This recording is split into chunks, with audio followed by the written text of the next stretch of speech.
What's going on, y'all? Back at it again. We are here. We are ready to get it going. Man, we have a an interesting one today. Uh do, do, do.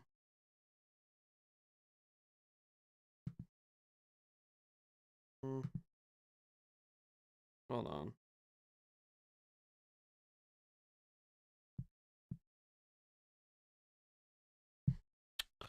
So, yeah. Anyway, uh I stumbled upon probably one of the most cringe conservative debates I think I've ever seen. And what up? And I figured we go over it. But first we'll go over a couple of interesting news items that I thought were pretty well. Actually, just one. Hold on, let me change it real quick. Eh, do. What up? What up? Yeah, I decided to go back on YouTube too. Just whatever. I might have some interesting news to make here at the end of the week, so it's figured let's go ahead and do both. Fuck it, why not? But yeah.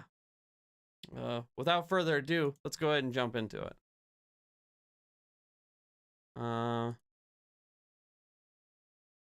First things first, this is a really good article on why Trump really doesn't deserve credit for the vaccine.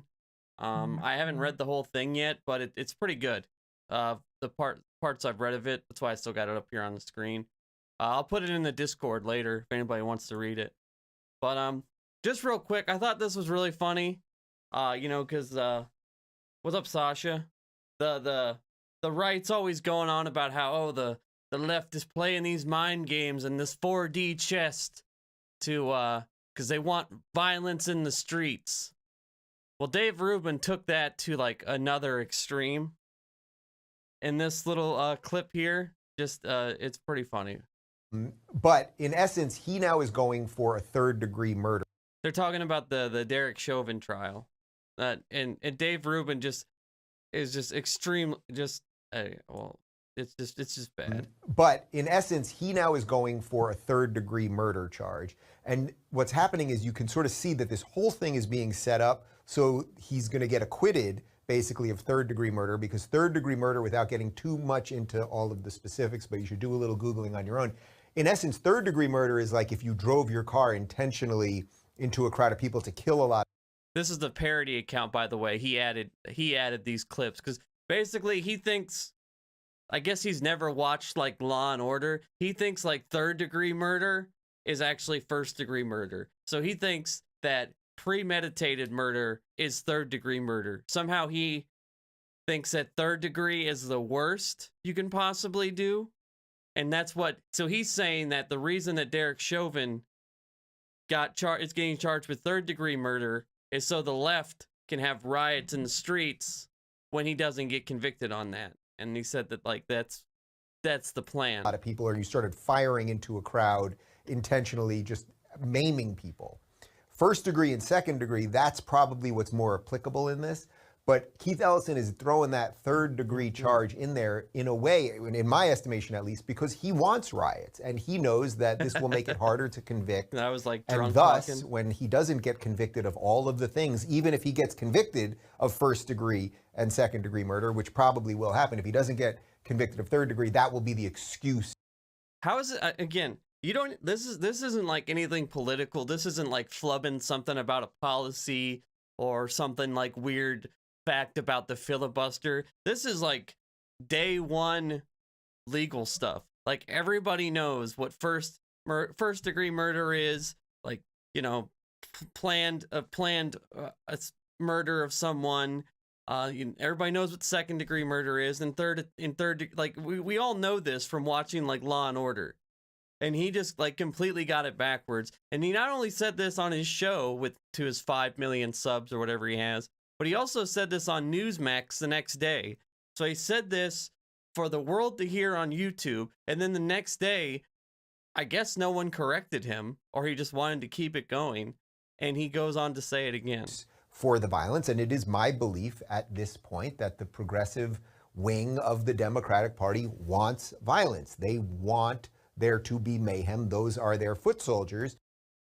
Yeah. So basically, they charged him with third-degree murder so they can have violence in the streets, even though Dave thinks third-degree murder is actually first-degree murder.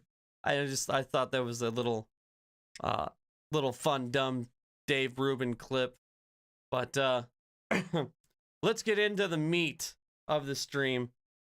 Yeah, it was on half speed. Yeah. Just talking like that.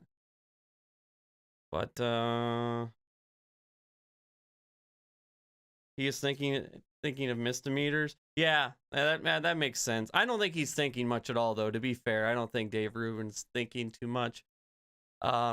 He has to find like a grift angle. I feel like Dave Rubin's not going to be around much longer. He's going to be the next Milo Yiannopoulos, who just completely fades from relevancy because yeah, like his grift, it's kind of over. Like he had the because what they love more than anything, if you're not a minority who's a conservative, the next best thing is to be a former liberal, a disaffected liberal, if you will, and go over to the Republican Party or just spew their talking points. But Dave did it for so long that he eventually just had to say like, okay, yeah, I'm a Republican. So now like his grift is kind of dying because they can get their nightmare fuel from other idiots like Tim Pool. So he's kind of losing his grift. So he's going to be the next one to come out and be like, oh, gays are bad, actually, even though he's a gay man. But so this panel, I think, is pretty. Not only is this good because just the discourse in this debate is something else, but I think it's a good representation of the right, like the online right, like sections of the online right, and then what we actually have, like as our politicians and as representatives of the Republican Party. Because this is Carolyn Borisenko, who is a disaffected liberal. Basically, her story is she went to a Trump rally once and they were nice to her. So I guess overnight she changed all her beliefs on healthcare, the economy, everything, immigration, you name it. She changed all of her beliefs overnight and became a Trump supporter. And then you have Blair White, who's, I'm pretty sure she doesn't need any introduction. We all know Blair White, the grifter extraordinaire. John Doyle is probably a little less known. He's like ultra conservative. He's basically a Nazi. He's you know, he uses all the dog whistles, you know, like, oh, the traditional family, and we don't want to appeal to the you know, the, what the fuck do you call whatever. And then, but then you have, and like these three, okay, like you know, they're bad, and he's pretty bad. He's pretty bad. But then you have Lauren Witzke here, who not only ran for Senate in Delaware, she not only ran for Senate, she actually won her primary. She ran against Chris Coons, who was one of the assholes that didn't vote for the $15 an hour minimum wage. But she ran against Chris Coons and she lost. But she is something else, and you'll get a good dose of her. I watched like 10 minutes of this and I stopped watching it because I wanted to cover it on the stream. But just the first 10 minutes, I can already tell the kind of shit this is going to be. But then I looked her up and I didn't know it was as bad. I didn't know it was this bad. But not only, Republican nominee for U.S. Senate in Delaware has repeatedly promoted QAnon conspiracies, once called herself a flat earther. Just go to the end here.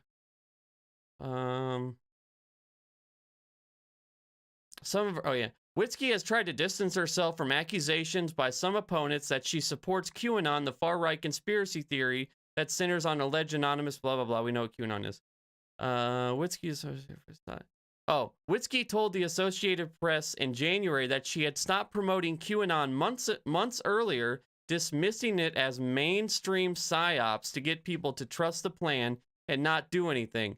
QAnon followers often encourage each other to trust the plan. Okay, yeah. I certainly think it's more hype than substance, she said. But Witzke has been photographed wearing a QAnon t-shirt and has used the QAnon slogan, "Where we go, one we go all," and some blah, blah, blah. Her,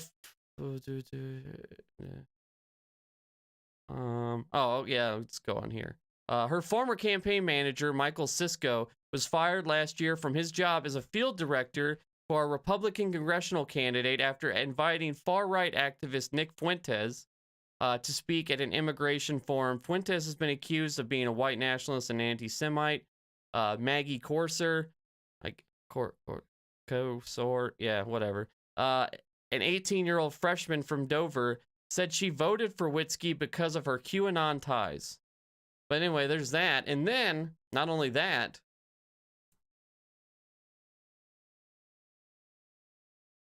former Mexican cartel drug runner to U.S. Senate hopeful, Delaware's Lauren Witzke looks to upset incumbent Coons. She was like a heroin addict, which, you know, everybody goes through a lot of things, and addiction is a real thing. But then she started running drugs for the Mexican cartel. I guess she got clean, and then she became this conservative Nazi crazy person. Here's her, this is her mugshot. Right here. No, that's not. Oh, bam. That doesn't even look like the same person. So she's got quite an interesting story. That's for sure. Yeah, good old Nick Fuentes. Good old guy just sucking the soul out of America one live stream at a time. He gets like 50,000 people in some of his live streams, which is very scary. But yeah, so this lady, to say she's off the chain is a severe understatement. And I think this is like, this panel is a good representation of like online right politics, like grifter politics, where they try to play like the big tent. Oh, like we don't care about anything. But then her is a good representation of what we actually have in the halls of Congress and in the Senate, because she won the primary. So did people like Laura Loomer, you know, Marjorie Taylor Greene made it, Matt Gaetz, Lauren Boebert. I mean, even people like Ted Cruz and a lot of them have these like extreme views, and then grifters like this lead them down the path to it. So I think it's an interesting panel. So without further ado, let's jump into it. Celebrate me being Harlan. Well, I celebrated that you were banned on Twitter because you repeatedly tweeted that my husband should be deported, Lauren. And he's an illegal alien. I don't really know how much you know about me, but I'm probably the most vocal anti-children transitioning person on the internet. It's what I'm. Right. I let you speak. 50K is a lot in the live stream, though. I mean, for one single live stream, like I have, you know, 3,000-4,000 subscribers, and I get like 40-50 viewers on my live stream. You know what I mean? Like 50,000 in one live stream's a lot. That's like celebrity status. The best thing you can do for us is grow out your mustache and tell people not to live like you. Yeah, so it's that kind of party. Just so we're clear. That's the kind of shit we're getting into here. You're gonna probably want to feel bad for Blair, but it's kind of her fault in a way, and I'll explain my stance on this anyway. Slightly offensive. I don't. These people that claim to hate Hollywood, and yet they like steal all their like signs and emblems and basically copy and paste and just make it like more racist. There's been a lot of arguments on Twitter recently where people cannot decide what it means to be right-wing or what the future of the party is. If you don't know why that's important, well, just look around you at the radical leftism, all the insanity in the culture, and a president who borrowed an election, and a country who wonders what is our future and who is going to save us. Why are you not seeing chat? Chat's on the screen. It's on the screen in the corner there. Yeah.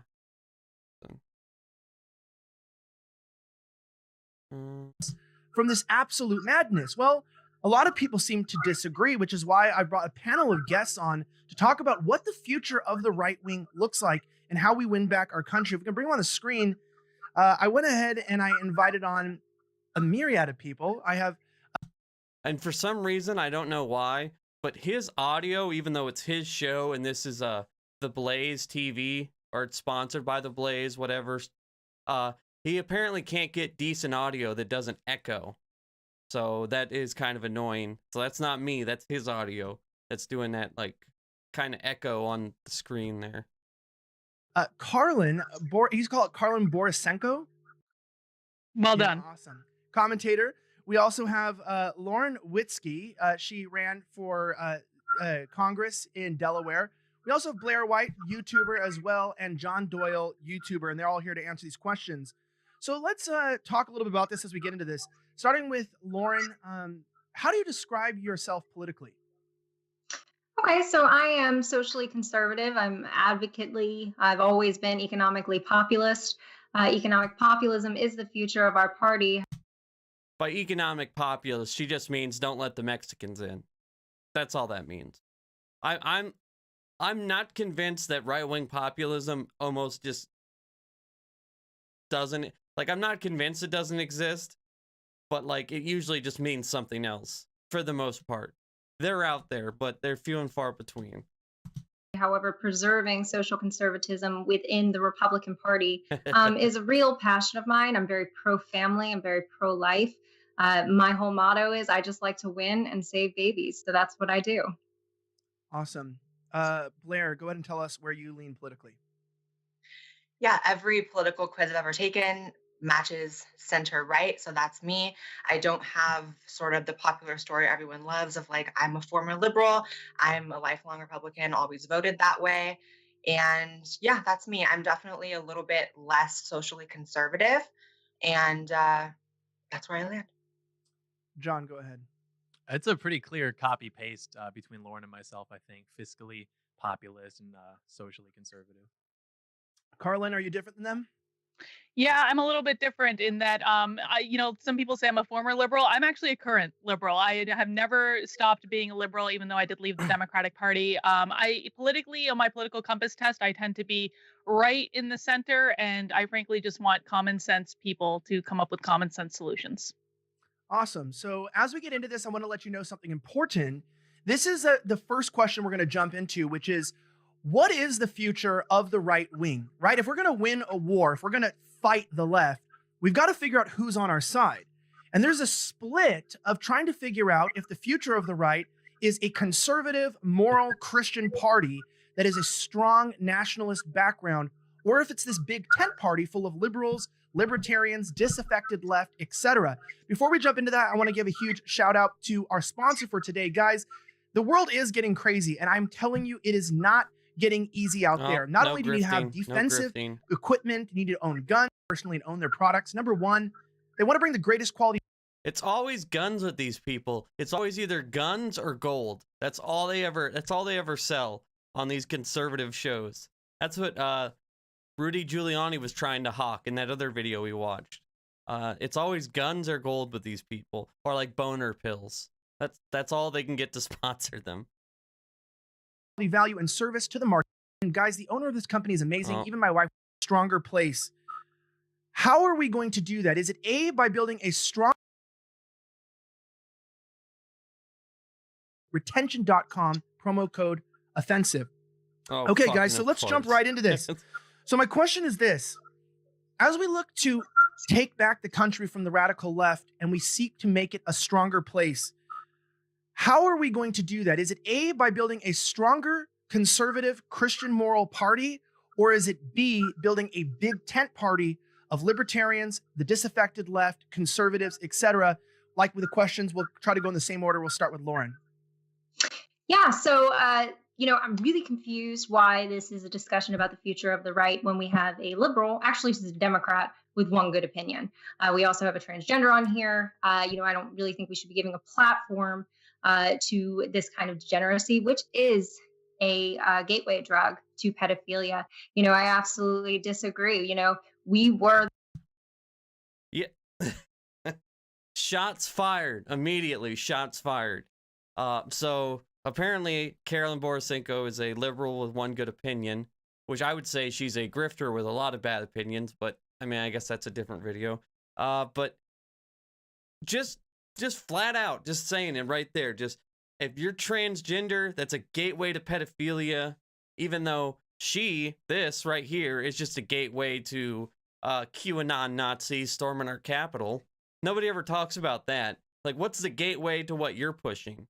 And I would say, like, this is like a circle of how people, like, this is almost the pipeline to how people become, they fall down the right wing, the pipeline. They go to content like this, where it's Carolyn Borisenko being like, oh, I left the Democratic Party and they're actually not that bad over there on the right because Trump people were nice to me. And then they get a little worse with some Blair White grift.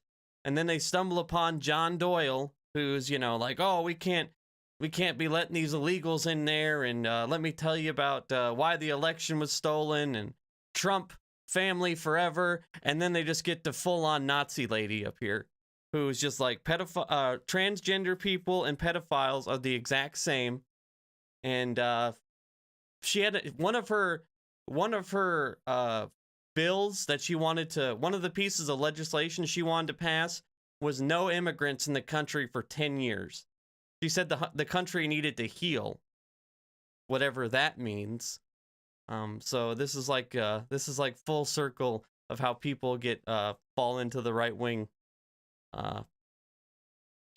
shit fest, I guess. I don't know. The party of traditional marriage. We were the party that opposed gay marriage. We've always been that party. We've always been the party of family. We won handedly in 2016 without the LGBTQ vote. We started losing when we started compromising. So I'm really curious why. See, that's not true though. I mean, the reason Trump won is because really he went to the left of Hillary on a few issues, like healthcare. He said he was going to cut, even though it was complete bullshit. He said he was going to cover everybody. Stuff like trade. He went more to the left of Hillary on that. Like it wasn't Trump bowing down to or Trump saying like, oh, I read the Bible and my favorite book is all of them. That's not what won him the election. Him not being over the top with the social conservatism and not really making that like a huge part of his message. Like his message was more like everybody is corrupt in Washington. I'm going to go in there and shake things up, but I'm also going to build that wall because, immigrants are bad. But he had that populist effect to him and like where it made people like okay with the other part, but it wasn't like front and center. And let me tell you about how the gays are bad. Like this lady is, you know what I mean? Like there's saying that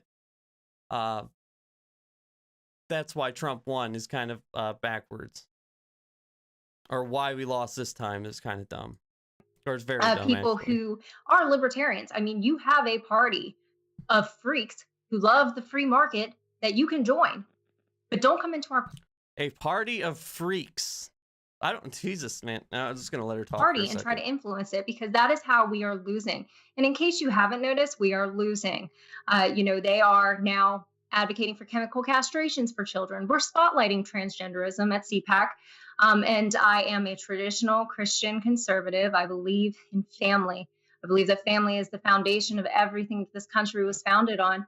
And no, I do not believe that we should be compromising our values and spotlighting a lifestyle that is a gateway drug to pedophilia every single time. And you cannot deny it isn't because it's here. Blair. Okay, this is coming from the party that not only this lady, the person she supports and the party she supports openly backed a pedophile who got banned from a mall for hitting on young girls. Roy Moore in 2018.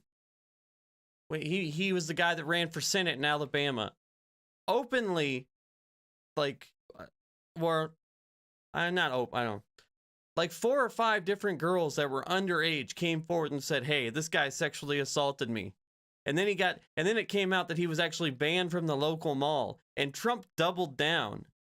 So his support grew stronger once these allegations came out. So what about that? I think that might be a bigger issue than the freaks, as you call them, I don't think that's the issue within your party. Blair, would you respond? I think that there's a difference between you spoke Why do all these mad right wingers have amazing houses? Dude, grifting is fucking profitable. Extremely profitable. sort of to gender ideology, which is definitely rampant on college campuses, definitely taking over culture. I think that's different than just people who, as individuals, may technically be gay, lesbian, bisexual, any of the above. And I think that it's possible to fight against gender. I just want to point out that Blair just got called a freak, a pedophile, or a gateway to pedophilia. She just got told that she was a freak and that her lifestyle is a gateway to pedophilia, and she had nothing to say about that. She just totally let that go. And it's got to be a weird, like, it's on her because the kind of content she makes leads to that kind of stuff, and she knows this. But it's got to be weird being a transgender right winger who makes this kind of content when you know, like, people watch your content, but deep down they secretly think you're disgusting and a freak, and just having, like, that's your audience, people who secretly hate you, but you say the good words, so they allow you, like, they allow you among them, as at least that's what they think. So it's got to be like a weird minefield to navigate, because, like, what is she like? She can't really push back because her whole grift is like, oh, like, like, this is my thing, but nobody else should do it because it's bad. So I mean, she can't really push back when somebody else says it's bad, I guess. Ideology while holding true that there are going to be people that are just different in life. I definitely am not here to speak to the future of social conservatism because that's just not my lane. But as far as the party, I think that a big tent is most likely the future. I think that knowing my generation and a lot of people my age, which is mid-20s and Gen Z a little younger, I think that they voted for Trump the first and second time, or just the second time, because Trump kind of ushered the party into an era of a little more secularism. I don't think he was overtly religious. I think to an extent he was a little performative with religion and with prayer and things like that. And I think that attracted a lot of new voters. And I'm not sure. Blair White, somehow it said the most intelligent thing so far.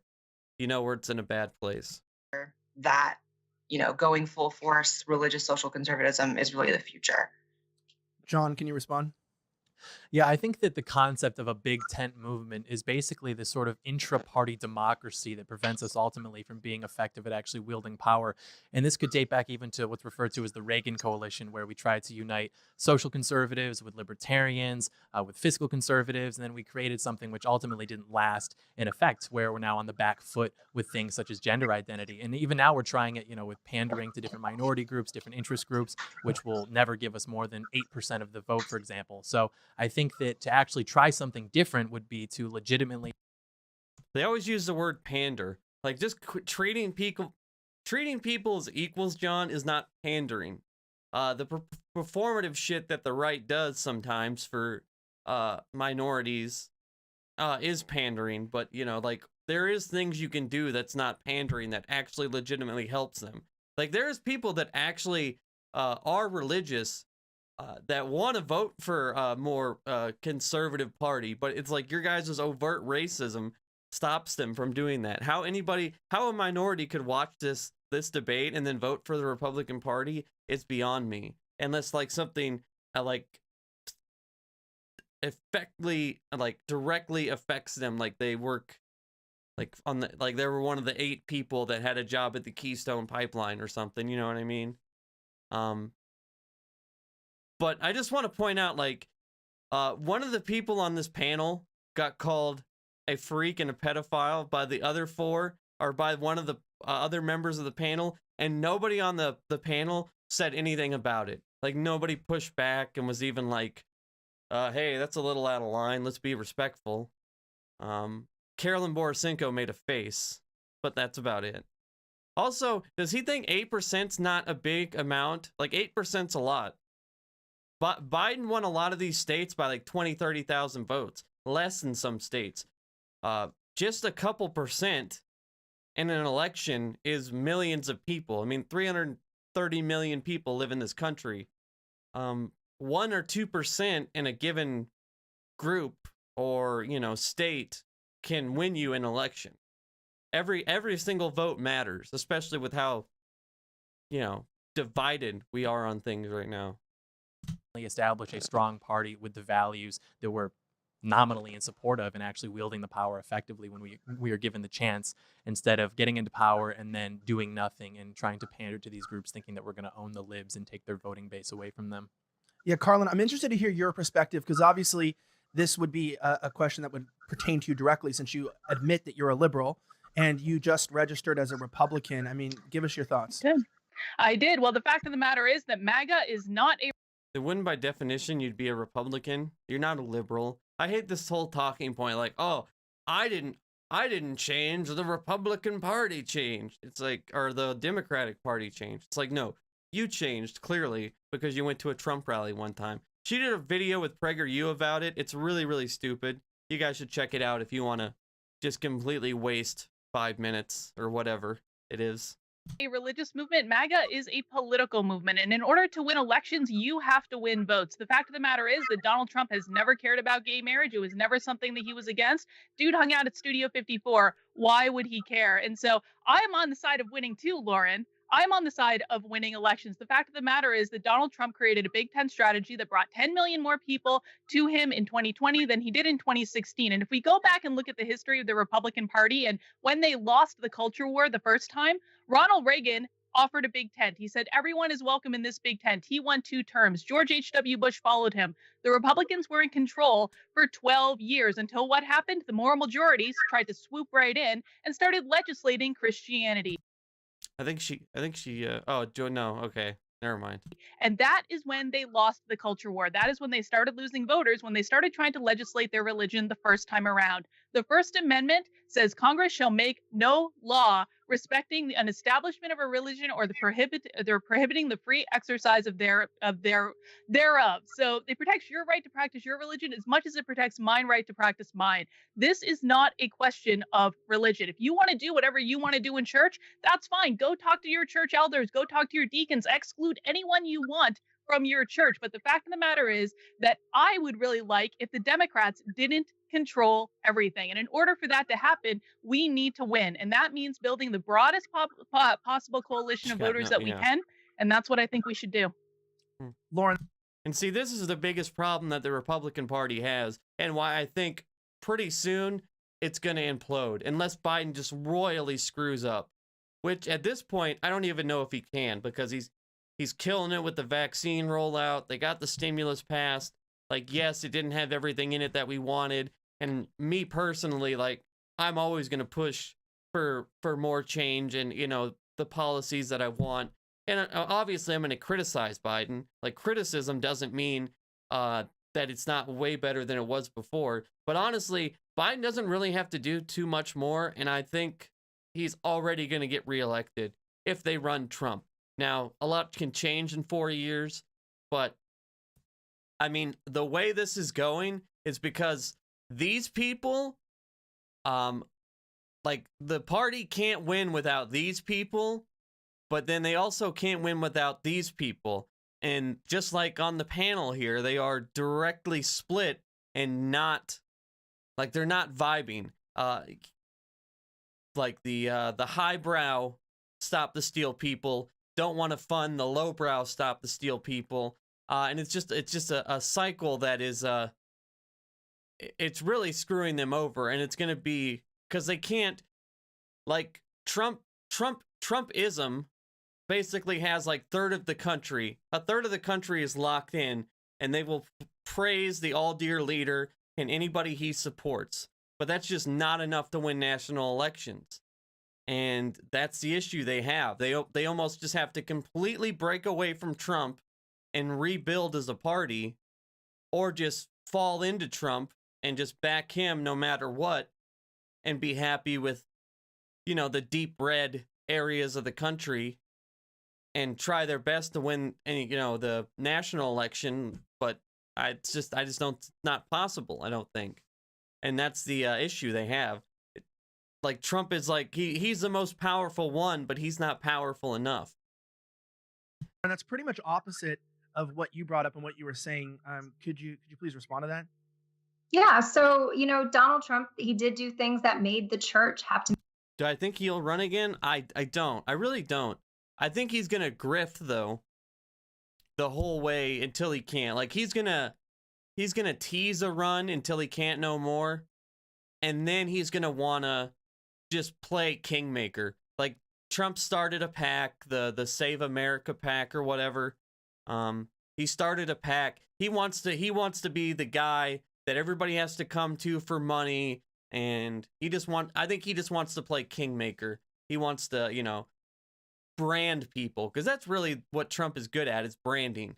He wants to use his name and know that if Trump signs off on you, it's a guaranteed 10-15 point boost.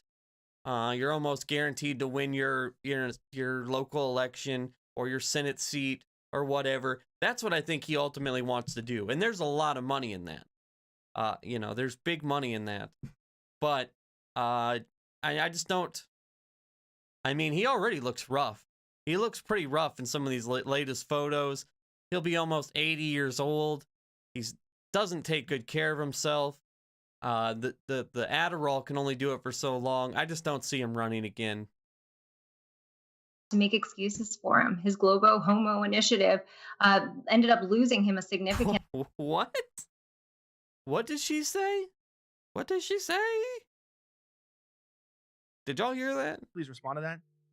Yeah, so Donald Trump, he did do things that made the church have to make excuses for him. His Globo Homo initiative ended up losing. The Global Homo Initiative? What?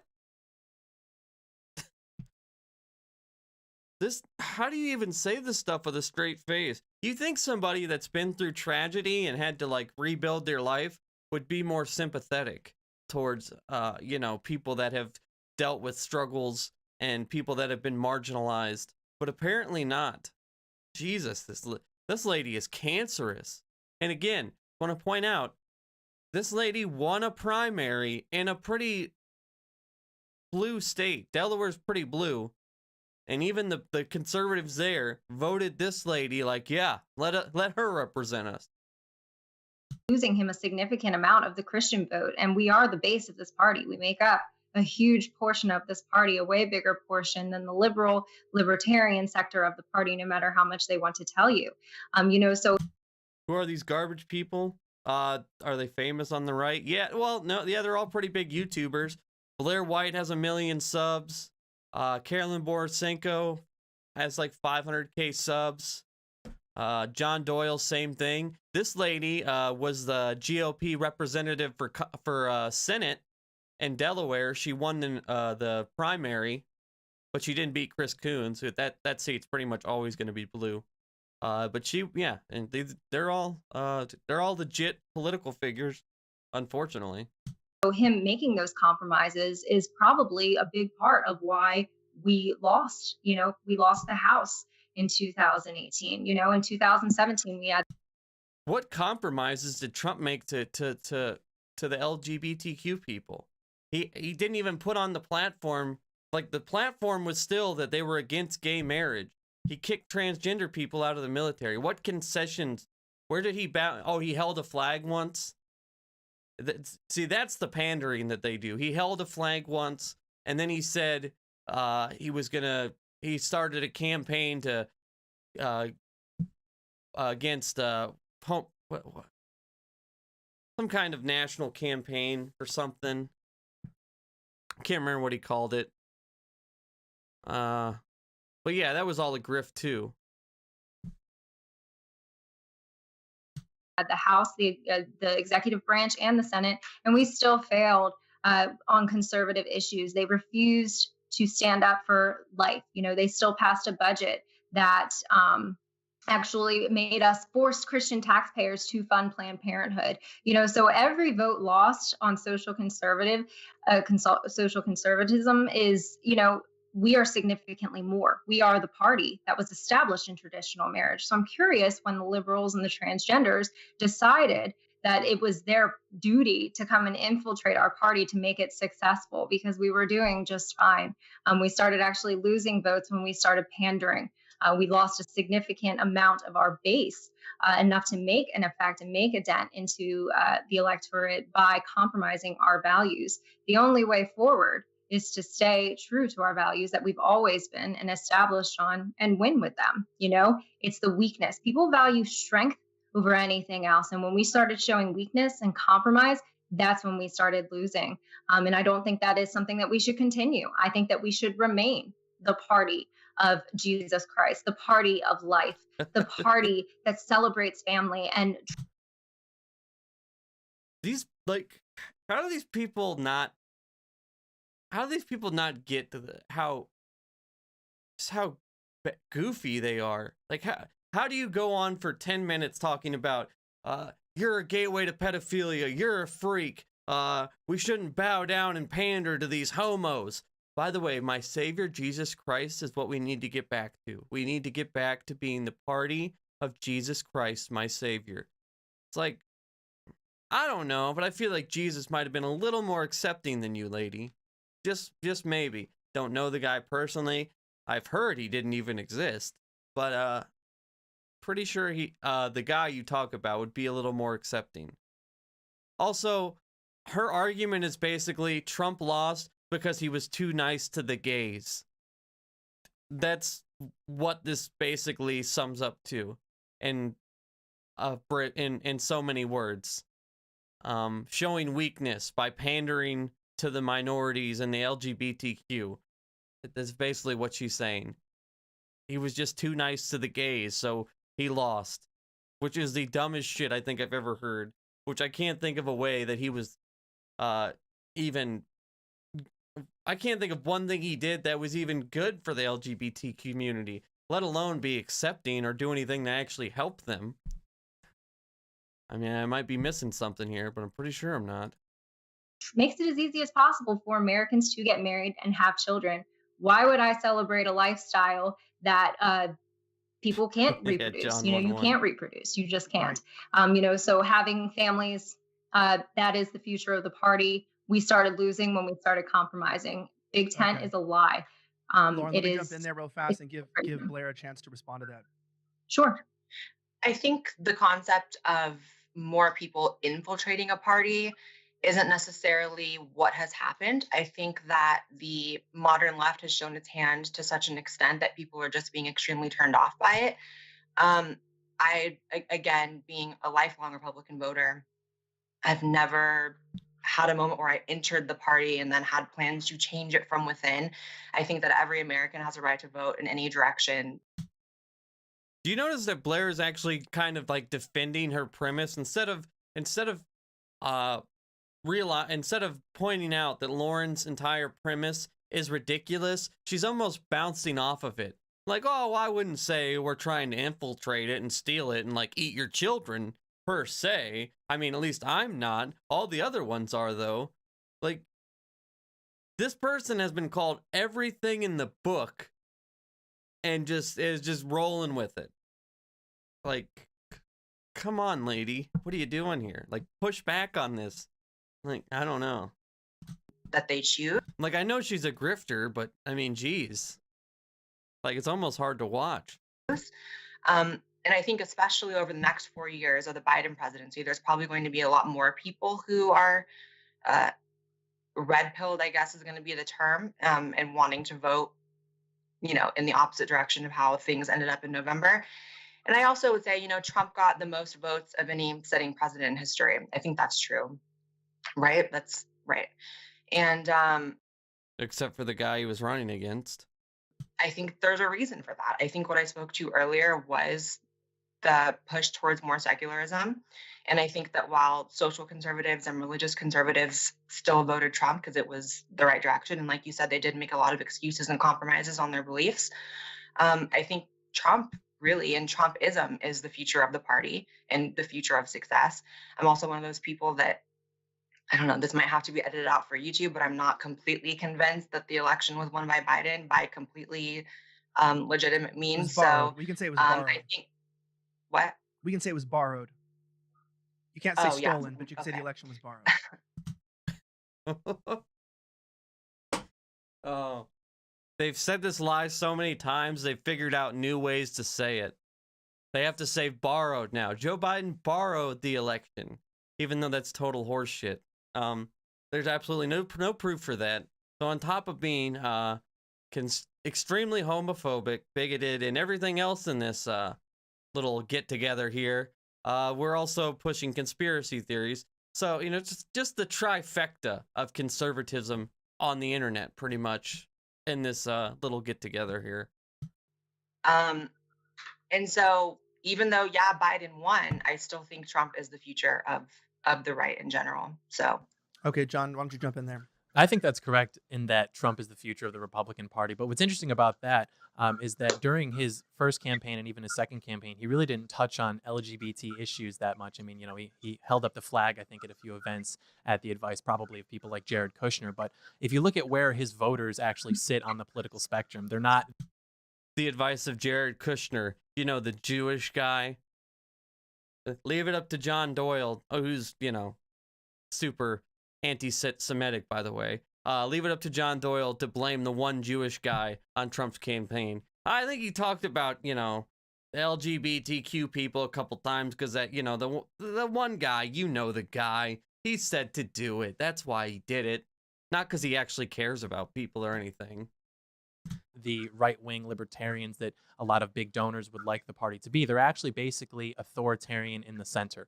And so if you look at where they poll on issues such as like gay marriage versus traditional marriage or like transgender bathroom issues, like whatever, they're all like very, I guess you'd say authoritative and conservative in that they're in support of traditional and socially conservative policies. And so that's where the momentum in the party is. And so if you're going to come over and vote for Republicans because you agree with their positions on foreign policy or fiscal policy or what have you, that's all and fine. But what we can't do is start to compromise and say that like you can come over here and we're actually going to pander to you as well and give you positions at CPAC. And I think it's interesting because a lot of people that are trying to join the Republican Party or the conservative movement and then bring to light more of these like LGBT issues are basically showing their hand in that they're not actually conservative. And I'm not speaking about you guys specifically, just like the rhetoric that I deal with online, because fundamentally the idea of like LGBT issues is about the enshrinement of total equality, which is fundamentally not a conservative idea. Conservatives believe in hierarchy and natural law, and the idea that we can have total equality across the board for different types of relationships or different types of marriages, quote unquote, is just fundamentally not a conservative idea.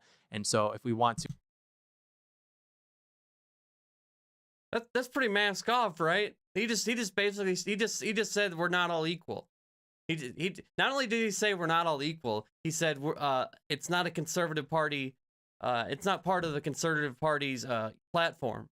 Like, that's just not what we believe in. We don't believe all people are equal. We believe some people are just better than others, like white people. That's what he just said, right? I'm not misunderstanding that. That's what he said. He said we believe in hierarchies, and the idea that everybody is equal is just not part of the conservative movement. Well, I mean, he is pretty much a Nazi, so that kind of makes sense. And again, nobody bats an eye at this. Nobody's like, well, I don't know, John. Maybe we are equal, but maybe, yeah, that was total quiet part out loud. Oh my God. See what I mean? See, this is the thing. Most people on the left only get exposed to people on the right when they're talking to somebody else on the left. When they all get in a room together, they throw all that shit they just do to, try and latch people off of other people's streams. They throw all that shit away. Like, yeah, we know all that's bullshit. We don't actually care about other people. In fact, we think that certain people are better than other people, but it's just part of our thing. They only do that when they're on other, like, leftist or leftist content creators' platforms or debating a leftist. When they're in a room together, the mask kind of drops a little bit just because, they're not, like, the defenses aren't up. To have success at. Like if he was, debating Destiny or Vosh or one of them guys, or he probably wouldn't say that. In the future, as a party, we have to actually like maintain a strong footing on what it actually means to be conservative, which we haven't done in the last 70 years, I'd say. Yeah, so I'm going to kind of tweak this a little bit to you, Carlin. As that question that he said, right, is like, this is the question a lot of people ask on the traditional right, is that the right has been defined as being a conservative party, and that has been traditionally what it has been. Now, you say that you identify as a liberal, but you are a Republican. I would say that's more of a new development in the party. I'd say that it is, related to Trumpism, to MAGA, or as Lauren calls it, the Globo Homo movement, which I almost spit out my coffee when she said that. Yes, so funny. Remember when you called a whole bunch of people, bad? That was great, man. This guy's also an idiot, by the way. I'm sure you figured that out by now, because apparently not only can he not fix his fucking microphone, his $400, that's a $400 microphone. He can't even get that to work. I think it might be more than that. Anyway, it doesn't matter. But yeah, it's just so hilarious. God, these people are horrible. How does anybody watch this and like agree? I don't even want to look at the comments. What platform? This is the Blaze. So this is like a mainstream. This is a mainstream right-wing platform. This is called Slightly Offensive, but that's this guy's podcast. But this is part of the Blaze network. You can see the Blaze logo in the corner. So this is mainstream. This isn't like D-Live, Nick Fuentes stuff. This is YouTube mainstream right-wing media. And they are going pretty hard. I find all this stuff quite hilarious sometimes. But with that being said, if we're going to take the big tent party approach, right, and we're going to bring in all of these people that are of different viewpoints like yourself, what is this conservative party? I just want to point out that the reason Republicans lose is because they aren't inclusive, like they don't include enough people, and these two are actively saying like, no, we need to include less people. That's how we're going to win national elections, is by telling less people they can't be in our party. That just makes absolutely no sense. So they just want to hate people, I guess, and not be popular, which is not how you win elections, but it'll make them like sleep better at night, I guess. So that's kind of what they're advocating for. Because, I mean, the more people, you need more people. There is probably an argument to say like, oh, well, if we have all these different kinds of people in our party, once we actually get in power, we're going to have so many arguments. Like, you could maybe make that argument, because you kind of see that on the left, but you're definitely not going to win elections with their style. And plus also everything they advocate for is just really, really bad. But conserving, and how is it any different first than, let's just say, being a liberal party from 10 years ago? Well, right now it's not conserving anything because they don't have any power because they lost elections. But I do want to speak to John's point specifically in that he used the magic word, which is pandering. The left panders to the LGBT movement. Trump did advocate for LGBT policies. He did so by appointing the first openly gay member of the cabinet, which the left likes to forget about all the time. He did support this community. He just didn't do it in a way that was pandering. But again, like I'm a liberal. that is the textbook definition of pandering. The left just panders to the LGBTQ. Trump doesn't pander. He appointed somebody to a position that no one gives a shit about. That is textbook pandering. You just explained pandering. That is what pandering is. Holding up a flag and saying like, well, I got a gay guy to do a job. I mean, what else do you want from me? Oh, you want like policy and legislation? Oh, well, I'm not going to do all that. Like you just like what did the left do to pander if that's not pandering? Is it just tweets? Is that all that is just tweets pandering? I don't know. If that's not pandering, I don't know what is. Because I believe in individual liberty, individual freedom. I'm very concerned with preserving. Yeah, I'm actually curious about that. Any of y'all get your stimmy check yet? I don't get a stimmy check, but did any of y'all get your stimmy? Because I've seen a lot of my Facebook peeps saying they got their stimmy checks already. Specifically our First Amendment values and all of the amendments specifically, but the First Amendment's really my jam, which again does not allow for the state. By the way, you guys on TikTok, YouTube, Twitch link in bio. to legislate based on one religion's specific values. But if we want to talk about religion, we can talk about a verse from the Bible, which is 1 Timothy 2, verses 1 through 2, which says, I urge then, first of all, the petitions, prayers, intercessions, and thanksgivings be made for all people, for kings and for those in authority, that we may live peaceful and quiet lives in. If there's any Twitch mods, can you get rid of that the whatever you call it, the copy paste post, the troll post, not troll, whatever you call it, the bot, yeah, bot post. I forget shit, like the names of shit online on stream all the time. In all godliness and holiness. And I bring that up because that is the only place in the New Testament that really touches on the relationship of Christians to government. And what does it say? It says they should pray for the people in leadership so that they may live peaceful and quiet lives in godliness and holiness. So what does that mean? It means that we should be working on electing a government that allows people to practice whatever religion they want and to live peaceful and quiet lives in godliness and holiness. And the only way that we can do that is by creating a broad coalition of voters who win elections. That's what we should be talking about first and foremost, is how we win elections. Before we go, I'm gonna go to John because John. How is Carolyn Borisenko the smartest person on the panel?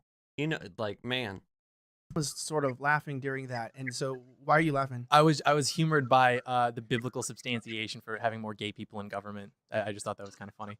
But no, I don't think that, like, even you push back on what I had said about the pandering with, well, Trump appointed these people and he appointed these people, so he was actually, like, you know, serving the interests of the community. It's interesting because, as you noted, the left will still ignore that because they control the narratives and they control the media. And so really, no matter what Trump does to pander to that, however many percent of the, 3% of the voting demographic isn't actually going to serve interests. And I just don't think that the reason Trump didn't win in 2020, assuming the election was totally legitimate, was because he didn't serve the interests of the LGBT community enough. I mean, Trump won in 2016 because of immigration, because of free trade, and because of foreign policy. It wasn't at all because of social issues as it pertains to, like, you know, the interests of gays and transgenders or what have you. And then as far as the biblical substantiation for it, I mean, it's outlined obviously in not only in the Old Testament, but in the New Testament, like, very clearly that sexual immorality, which under the umbrella would be homosexuality, is wrong. But you seem to be alluding to this idea of, like, the individual and in their private home and things like that when you talk about, you know, people living in a free society to do what they want and not, you know, causing any problems. But what's interesting about that is that was the argument that during the movements in the 1960s and 70s, including the sexual revolution, that allowed a lot of this stuff to have a seat at the table, which ultimately would usurp power away from traditional Americans and traditional social conservatives.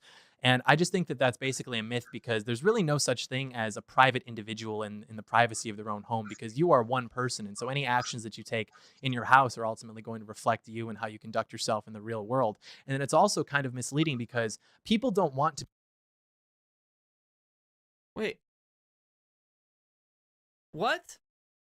Is he saying that, like, I thought the right was all about individual freedoms and being able to do whatever the hell you want?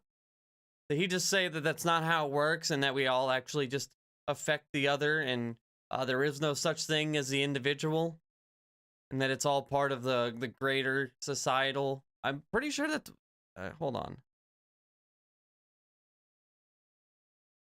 And not only in the Old Testament, but in the New Testament, like, very clearly that sexual immorality, which under the umbrella would be homosexuality, is wrong.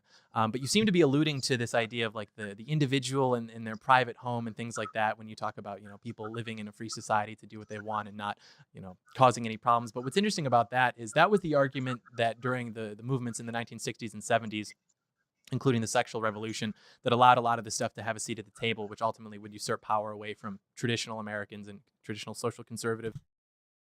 Well, okay, right there, he's just saying that we can't let people know about these other things, otherwise they might take power away from us. Because our ideas are actually bad, so we can't let them know about, like, other possible lifestyles or ideas or, you know, policies. We need to keep that out of the light because it might take power away from us. That's the other really stupid thing he said. He said basically everything he said was stupid, but it was after this. And I just think that that's basically a myth, because there's really no such thing as a private individual in the privacy of their own home, because you are one person. And so any actions that you take in your house are ultimately going to reflect you and how you conduct yourself in the real world. And then it's also kind of misleading, because people don't want to be confided in the privacy of their own home or what have you, because that almost presupposes that it's something to be ashamed of. And people don't like that. And so what happens is then they start taking to the streets and they start having parades, and they start to infiltrate education. They start to infiltrate institutions such as the American Psychiatry Association. And then, what was it, 2015, June of 2015, the Supreme Court decided that 5 minutes ago, marriage can be between two men. And now we're here on the back foot with issues like, hey, maybe kids shouldn't be taking prenatal hormones. Or Can we jump into that? Wait, Elijah, go I ahead. want to jump in there because I Sure. want you, like, John just Wow. Okay.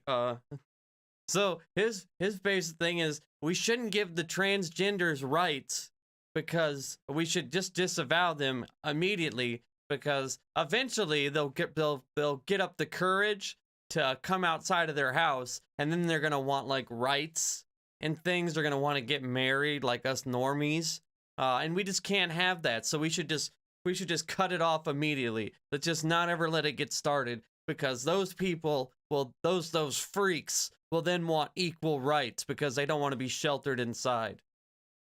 Holy shit, man. God.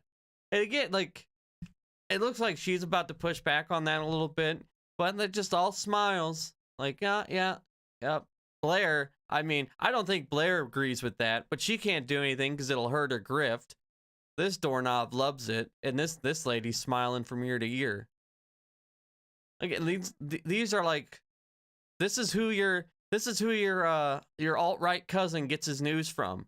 These are the people that populate his feed. Fuck, man. We are doomed. Alaska, I might have to start agreeing with you here. Shit. fundamentally misrepresented something I said, because I specifically chose 1 Timothy 2 verse 1 and 2 because it has nothing to do with homosexuality.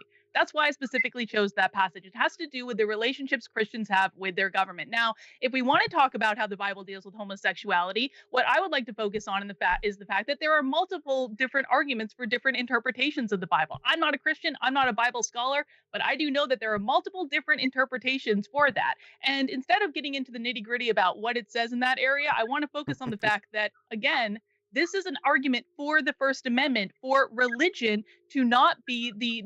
I want to learn a little more about the Bible. Like, the Bible's something I don't know shit about, even though I went to a Christian school for 8 years. Like, I remember passages of the Bible and, like, bits and pieces, but I don't know, like, the actual, like I've never really researched, like, the whole shtick, the whole grift of religion, really. The dictator of a political movement. If you want to talk about these issues in your church, do talk about them in your church. If you want to exclude people from your church, fine. If you want to exclude gays from getting married in your church, that is a conversation between you and your church elders. This is a conversation about a political movement. I think that all the arguments against the acceptance of homosexuality within the right are completely secular. It may just so happen to appeal to the base of that movement as Christians, but I think that Lauren and I could recite several arguments that are maybe even more compelling from a completely secular perspective. Let me. And I hope you'll do it in church. Let me jump in. And I think it's really funny that she's quoting scripture as a liberal, thinking that she can use it against us as Christians. It's like, yeah, you get such Christian behavior on this fucking podcast, or whatever you want to call it, live stream. Such Christian behavior, you two. These two are like in heaven right now. They're like, oh, she's just like me. He's just like me. Wow. Oh, we found somebody just... And then the host seems to be pretty on board with them because he hasn't pushed back at all on any of this just vile shit they've been spewing. And then these are the kind of people that are like, oh, this offends my Christian beliefs, or this is a slippery slope to getting rid of my religion. And it's like you actively are trying to just destroy entire groups of people. You have no room to talk. Anybody who's religious, these are the kind of people you need to root out of your religion because they're the ones that bring it down. If you just like want to believe in Jesus or something, you know what I mean? It doesn't apply to me, but maybe it'll work on you. And guess what? It doesn't work. Playing on our Christian compassion and making us be... Compassion. She's so full of compassion, this one. tolerant and acceptive of all this diversity, you know what that's left us with? Transgender pedophiles on Twitter saying that your daughter asked for it. Your little girl isn't actually a princess. She asked for it when I abuse her. That is where we're at. So you're throwing script. Bro, what? Transgender pedophiles on Twitter? Is that a problem? I'm not on Twitter a lot. Is transgender pedophiles on Twitter harassing young girls? Is that like a big issue? I don't think that's a big issue. I mean, I'm not saying it hasn't ever happened, but I don't know. Like, can we do that for anything?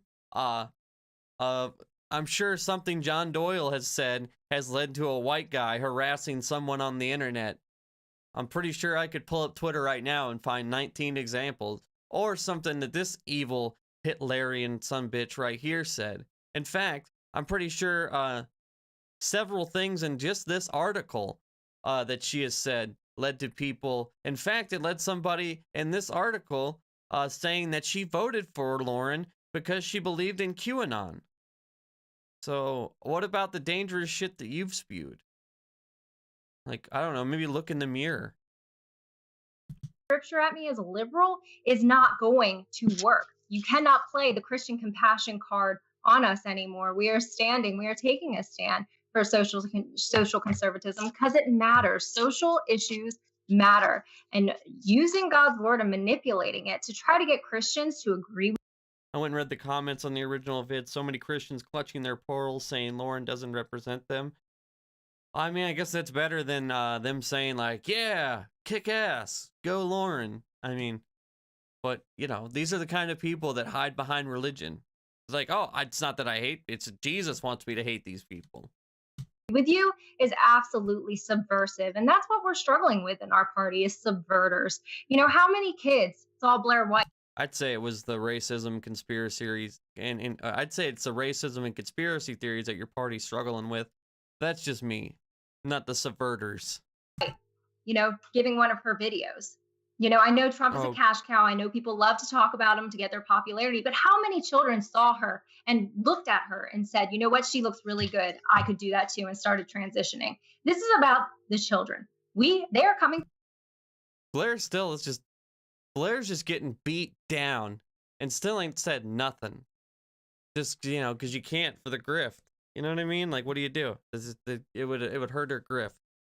Also, I'm pretty sure she's just happy that Lauren said she looked good.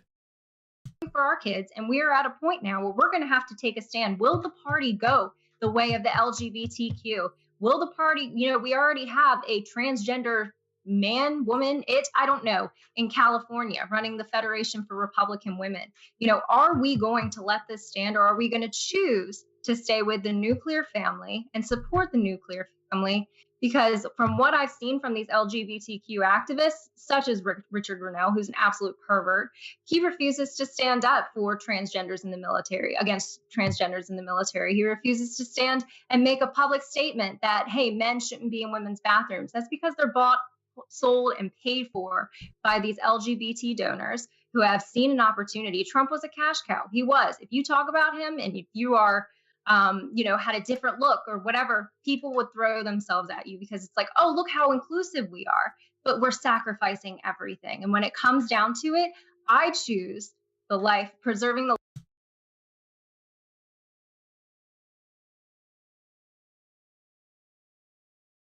She has a small point in there somewhere beneath all the, like, as far as a lot of people jumping on the bandwagon.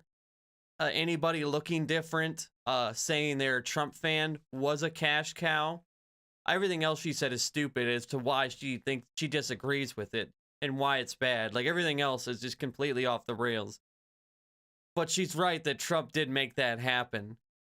You know, basically anybody who looks mildly different than the norm could jump out and say, hey, I love Trump. Oh, it's like, ooh, you love Trump? Oh, well, we want to be inclusive, so let's follow this person. Or I want to fake that I'm inclusive and that I actually care about these, you know, the LGBTQ community and other minorities. So I'm going to follow this Candace Owens because she's a black person and she likes Trump. So that means that, you know, I'm not racist because I liked a Candace Owens tweet.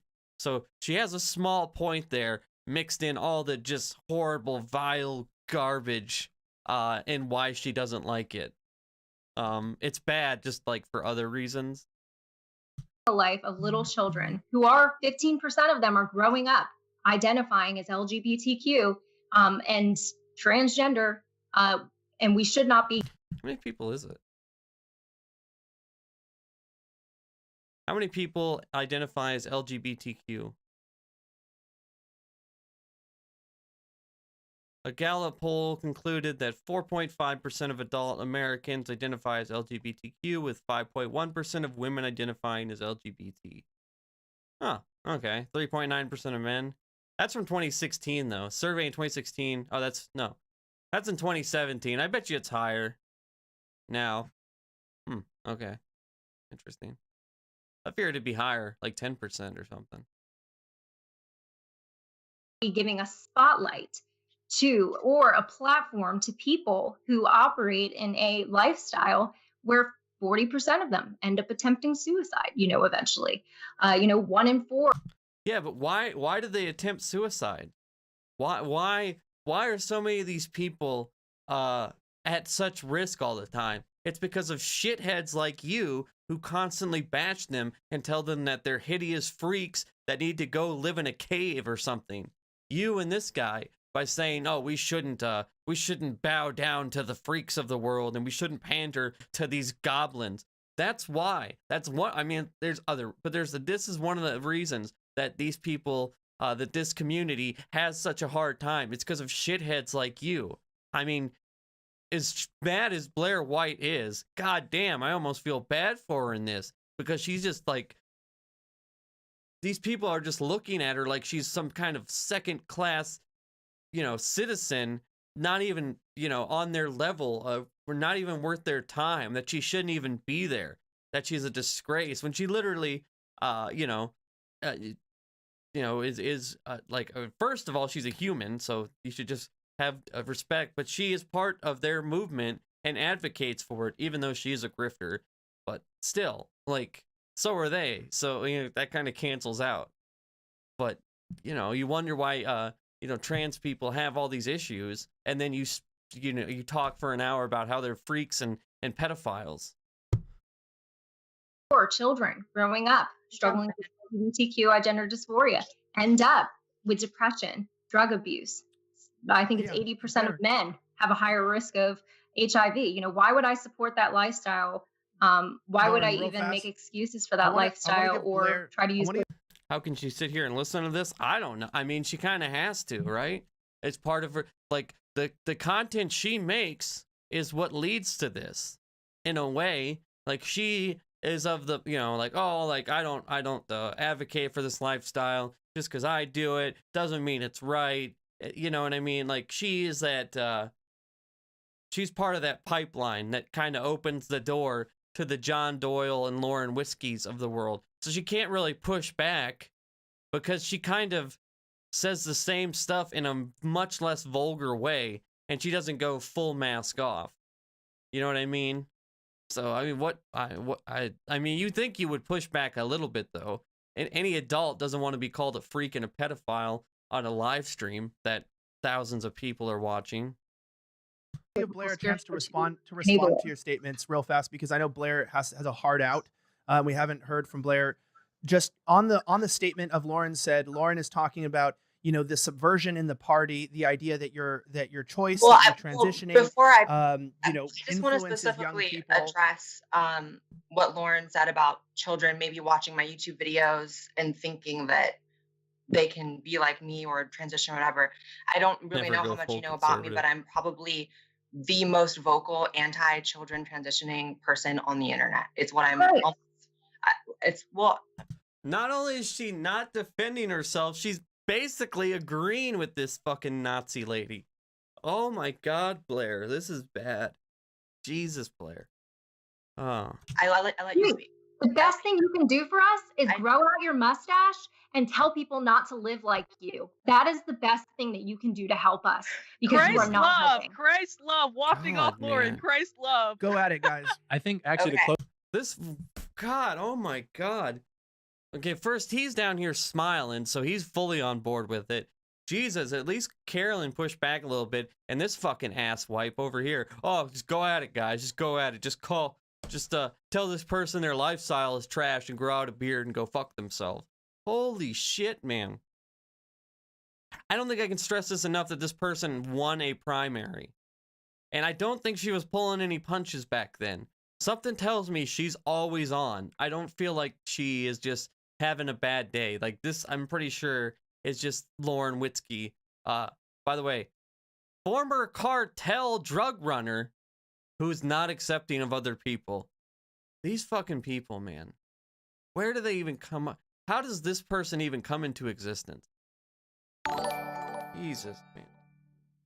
Goes on the biblical point. I Like, the didn't, I first thing I didn't did get want to to say finish is the my point. vindication I of would love Lauren's to point finish my comes point. very clearly in the fact that we have a liberal on here who is personally a liberal and ideologically a liberal, though feels as though she can manifest that by voting for Republicans. And so I Roy think that really King, speaks to how far our here? party Roy has King Shear got deviated in the turned last back here. 50 years to Roy where now King there are Shear, people thank who you are for the personally subscription. liberal who Very feel as much though their views can be appreciated. reflected by voting for Republicans. I just want to say that right before I said that, I was going to say he just completely agreed with her. He didn't push back in the slightest. And to close on the biblical topic, there's this misconception that like Jesus just said that we should be like vaguely nice to each other. As far as judgment goes, we are called as Christians not to judge people individually. Like we cannot look at you and make a moral declaration like you are good or you are bad. That's not our position. However, we are called quite explicitly to judge the actions of people so as to maintain a moral and civilized society. And so we need to keep that social pressure on people like you actually can't behave in this way or that way. And that's how we maintain a civilized and virtuous society. And we are called throughout the Bible to do that quite explicitly. Okay, Blair, can you please respond All to right, all well, I of that? never 'Cause this is finished my crazy. point, so I would just like to say, as I said earlier, whether anyone on this panel likes it or wants to acknowledge it, there is a really huge chunk of LGBT people who are very much against ideas like children trans. I feel like Blair's about to cry, and she won't. She's just not pushing back at all. And again, like, it's got to be a weird predicament, even though, like I said, a lot of us brought this on herself with the kind of content she creates and the talking points she pushes. But it's just got to be odd being in a movement where you know that almost a lot of the people agree with that Lauren chick. Like that's their opinion, and these are like the people you're advocating for on a daily basis. It's just got to be weird. Like, well, we're only gonna recognize you as a person as long as you play the game and say Trump 2020, and even though it's 2021, but even as long as you play the game. Like Lauren's not gonna do that because she's full mask off. But there's like a big section of the right that plays that game. Like if Candace Owens came out tomorrow and said she supported Joe Biden, I can't imagine there would be too many happy people in her comments. Transitioning like trans women in biological women's sports, and all of the ideas that are, hot talking points, but they're very real at the same time. So I don't think many kids would look at my YouTube videos and want to do anything like me because I explicitly have been very known for saying that it's not a glamorous lifestyle, that it's difficult, and that children shouldn't be allowed to transition because it can often be a mistake that really damages their life. So, and again, that's why it's hard for her to push back when she almost, in a less vulgar way, is kind of agreeing with what Lauren says. And that's why, and I almost think that in a way, what Blair does is more harmful because it has like a more like it has like a safer tone to it. Like a lot of people get turned off by someone as aggressive as Lauren, but Blair's hatred is more fashionable and easier to digest. So you have a easier time with that. She's learned through her years of YouTube how to navigate the shit talking points. I don't know. I just felt like that was a false premise. And again, I would like to agree with Carlin on this. It wasn't a false premise. Like I said, if you want to help us, tell people not to live like you. God, this lady is would watch evil. my videos and come to that conclusion when I say not to, and I advocate against it. I think that there are a lot of trans people online that you could argue maybe someone looks at their videos, children, and wants to do a certain thing, but I'm very much against it. If anything, people who support children transitioning or kids who want to transition hate me. So I also would like to say, It's normal. I do That's agree. normal. I That's do not agree with nothing Carlin. I do special. agree with Carlin in the sense that, you know, Just fucking smile. God, this lady is terrible, man. She just got banned from Twitter, I found out recently. I'm not sure why, but I know she just got banned from Twitter. God knows what she was posting. if you guys do want to wield power and enact the socially conservative changes that you want, you do have to win elections, and telling people that they don't. I just, like, this person just, like, is bashing her the entire time, and Blair's still on the mindset of, like, okay, listen, like, I understand you think I'm, like, a freak and all that, but if we want to win, because we're on the same team, remember, we got to do this, this, and that. Like, this is brutal, man. Have a place to vote in your direction, or that they don't have a place in your party, isn't the way to win elections. So I guess if the topic is the future of the right, I think the future of the right's already settled. It's Trump, and that's not an ideology that tells people they're not allowed to come over. If anything, it's an ideology that welcomes people to come over. So Iron Hound. Okay, thanks so for kind of the, already over, thanks for actually. the Before we follow. jump any further, I want to let you guys know something. It's very important. As you can see, a lot of people in this country disagree right now. We cannot seem to come to common ground on a lot of things, which is why people see the instability in the stock market. We had things like the power grid fail here in Texas, which is why I want Oh, to tell God, you not about another ad My read. Patriot Supply, which Bruh. you can find at preparewithelijah. Nobody wants That's your shit. preparewithelijah.com. Conservative. And so maybe say that, as we talked about earlier with where the people who voted for Trump, that coalition, sit on the political spectrum, Trump may or may not have touched on this issue either side very much, but they still fundamentally sit at the center economically and authoritatively socially. And so if you look at where those people poll on issues Twitch, pertaining YouTube to link in you know, bio, LGBT guys. issues, they're all basically socially conservative. And so maybe Trump didn't come out and support those or be as against those as he should have been to really like wheel those people in. But basically it's ambivalent as far as that's concerned. And so what we do know is that Trump taking time to address those issues, thinking he's going to win those people over, hasn't actually worked. I mean, even his support in 2016 or 2020 with LGBT people was not like statistically significant, nor was there a statistically significant improvement. And so when any political operation is happening, you know, Wait, that's not true. Trump won way more LGBTQ people and minorities in 2016. Or in 2020, they did 2016. Trump improved from 2016 to 2020 with LGBTQ and minorities.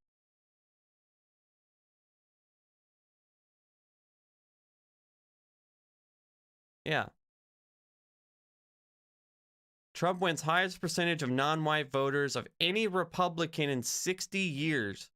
Doubles LGBTQ support from 2016 exit poll. Yeah. Not only are these people extremely racist, they're just wrong about everything. See, they can't admit that. Like, even because Trump, even on these issues, is not bad enough for him. He's not bigoted enough for them. He's not racist enough for them. So they have to be like, oh, well, you know, like, yeah, he got a couple more black people to vote for him, but it doesn't matter. It's not statistically significant. Like, I don't know if John Doyle just can't math, because this is about the third time that he's brought up, like, oh, well, that percentage wasn't a lot, or, oh, this didn't matter, when it's extremely significant, because, again, like I mentioned, it's tens of thousands of votes that these elections are won by. Michigan, something like, I think it was 100,000 votes, and that was, like, the most. But Wisconsin, as far as, like, the, you know, the blue belt states, or the blue wall, sorry. Wisconsin was like 20,000. Arizona, also another state that was like 20,000. Like, all these really important swing states, it's within 20, 30,000 votes in a lot of them. Pennsylvania was really close. And Trump doubling the LGBTQ vote just by not being extremely hard line like these guys are, like bad, but not this bad, won him more votes, because you know, how can you, it's harder to vote when somebody is openly just saying like, hey, you're a freak, you're a bad person, and we shouldn't advocate for your lifestyle. It's hard to vote for that, even if, you know, you like tax cuts or whatever it is the GOP does these days. You have a certain volume of discussion and resources that you can expend on different things. And so if you're going to waste those resources, which it is a waste on people who aren't going to vote for you anyway, because they've basically been brainwashed into hating you because we don't control the narratives and we don't control the institutions. Geez, why would gay people hate this guy? Couldn't. Why would minorities not like this guy? Couldn't imagine why. The place that you want to be pouring those resources into would be on the issues that you won the election based on in the first place, which would be immigration, which would be free trade, and which would be foreign policy. It has very little to do with appealing to different. I cannot believe anybody would think this way. Small town group. Yeah, no, I mean, yeah, I'm from a small town. I've lived in several different small towns in the South, East Coast, Midwest. These people are just assholes. This is just online Nazism at its finest. And yeah, it's scary to think that so many of these people exist where there's, hell, there's 20 John Doyles online with a following, and people like him are in Congress. They just can't be as mask off about it. I mean, Lauren won a primary in a blue state. Had it been a red state, she probably would have won. It's scary that these people have so much power. Interest groups and hoping that they come over, whether that's black people or gay people or transgender people. These are all things that Jared Kushner lobbied for because he thought that they would be effective in creating the sort of big tent. Note, that's the second time he's brought up Jared Kushner, the only Jewish guy. Movement, which I mean, obviously didn't help him too much throughout the administration, but that also wasn't why he was elected in the first place anyways. Because if you look, even demographically, the people who are most likely to vote for Trump are also most likely to be socially conservative. So it's very clear that if we want to keep Trumpism going, if we want to keep the Trump train going, then the way to do that isn't by appealing to these issues, it's by appealing to the issues that got him into power in the first place. And then when we take the country back, then we can have these other debates once we actually wield power. But right now we're just getting totally crushed, so we don't have time to waste resources on anything that hasn't been proven to be effective. Carlin? Blair has her hand up. Blair has talked less. She actually put her hand up. Like, she's been so beat down in this debate, she actually put her hand up. Also, John's completely wrong about the country is changing as much as John doesn't want it to. The GOP, if it was to survive, which I don't think it will at this point because there's too many John Doyles in it, in order to survive, they do have to broaden their base. They have to broaden their appeal. The Latino community is a community that is pretty religious, especially in certain states, that they could make some headway into, but not with people like John Doyle because he's just too racist. If they weren't, it's over the top, just psychos like this that there's way too many of in the party that you just can't appeal to it can't appeal to anybody that's not, 25 to 55 white and named Kyle. And unfortunately for Mr. Doyle here, a lot less of those people exist in our country now because less white people are having kids and there's more people immigrating here from other countries. So the GOP, in order to survive, has to broaden their base. Otherwise, they will cease to exist.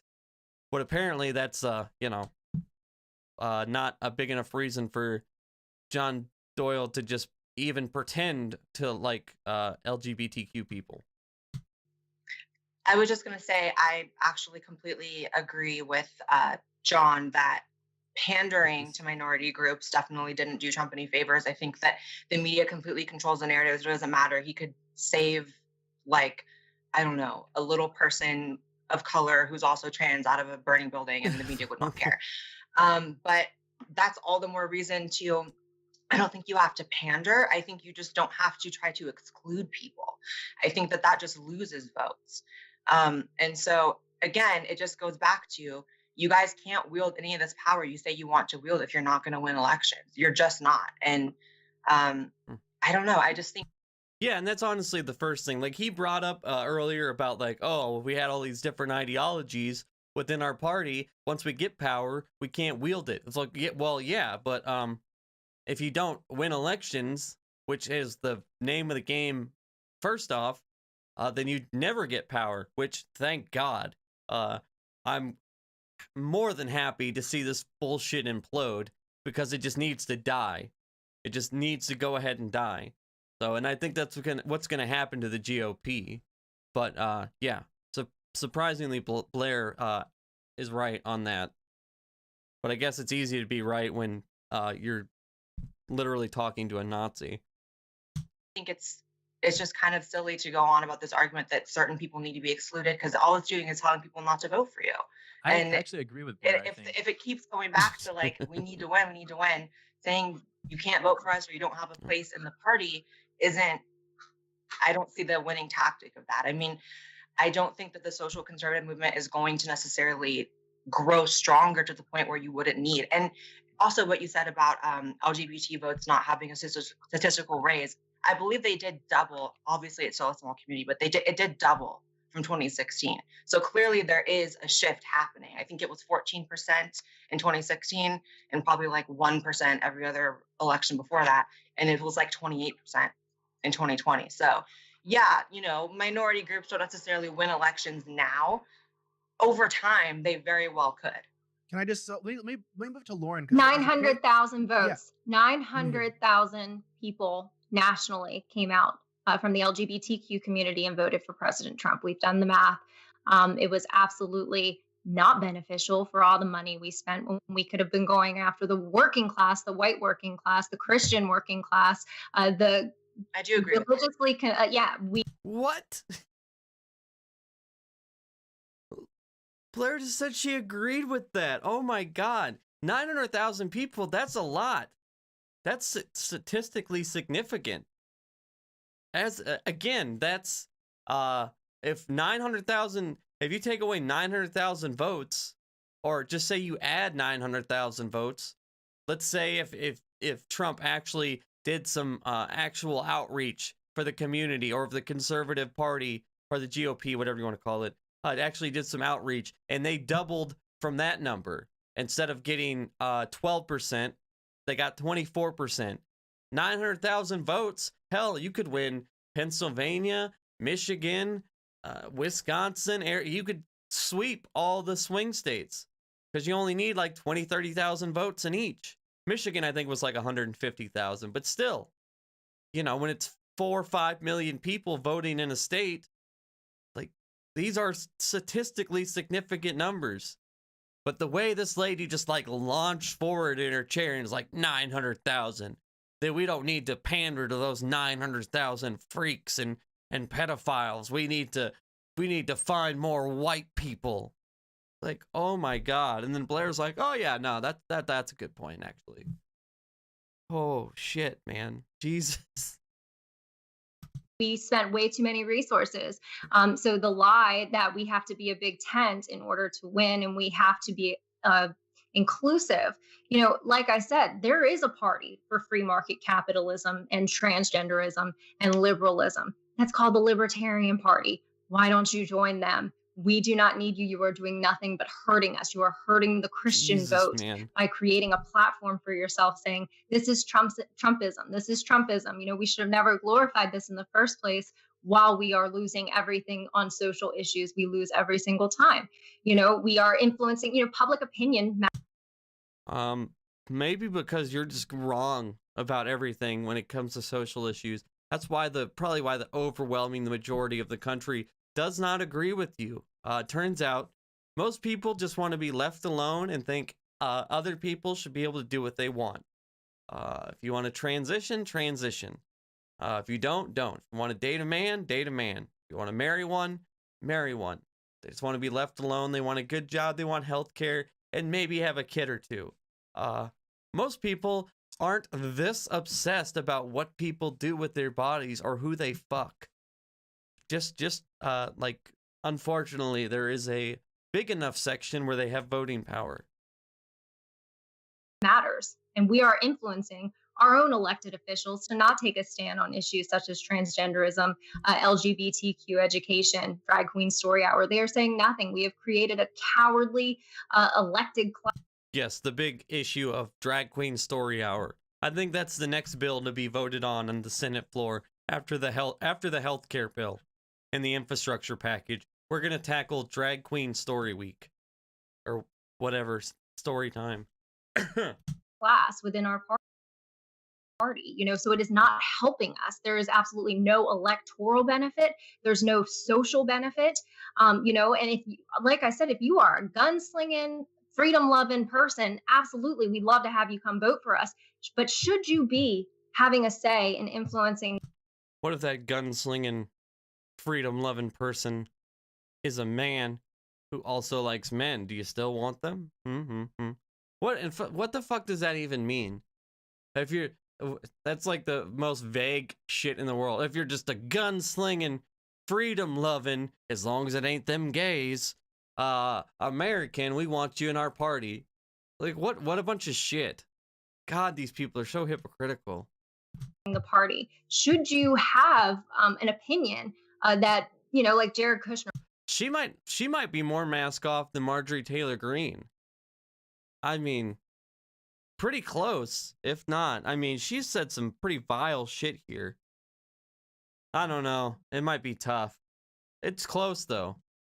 Was the one who did push the. Maybe not as many conspiracy theories, although I haven't looked into Lauren as much as I have Marjorie Taylor Greene.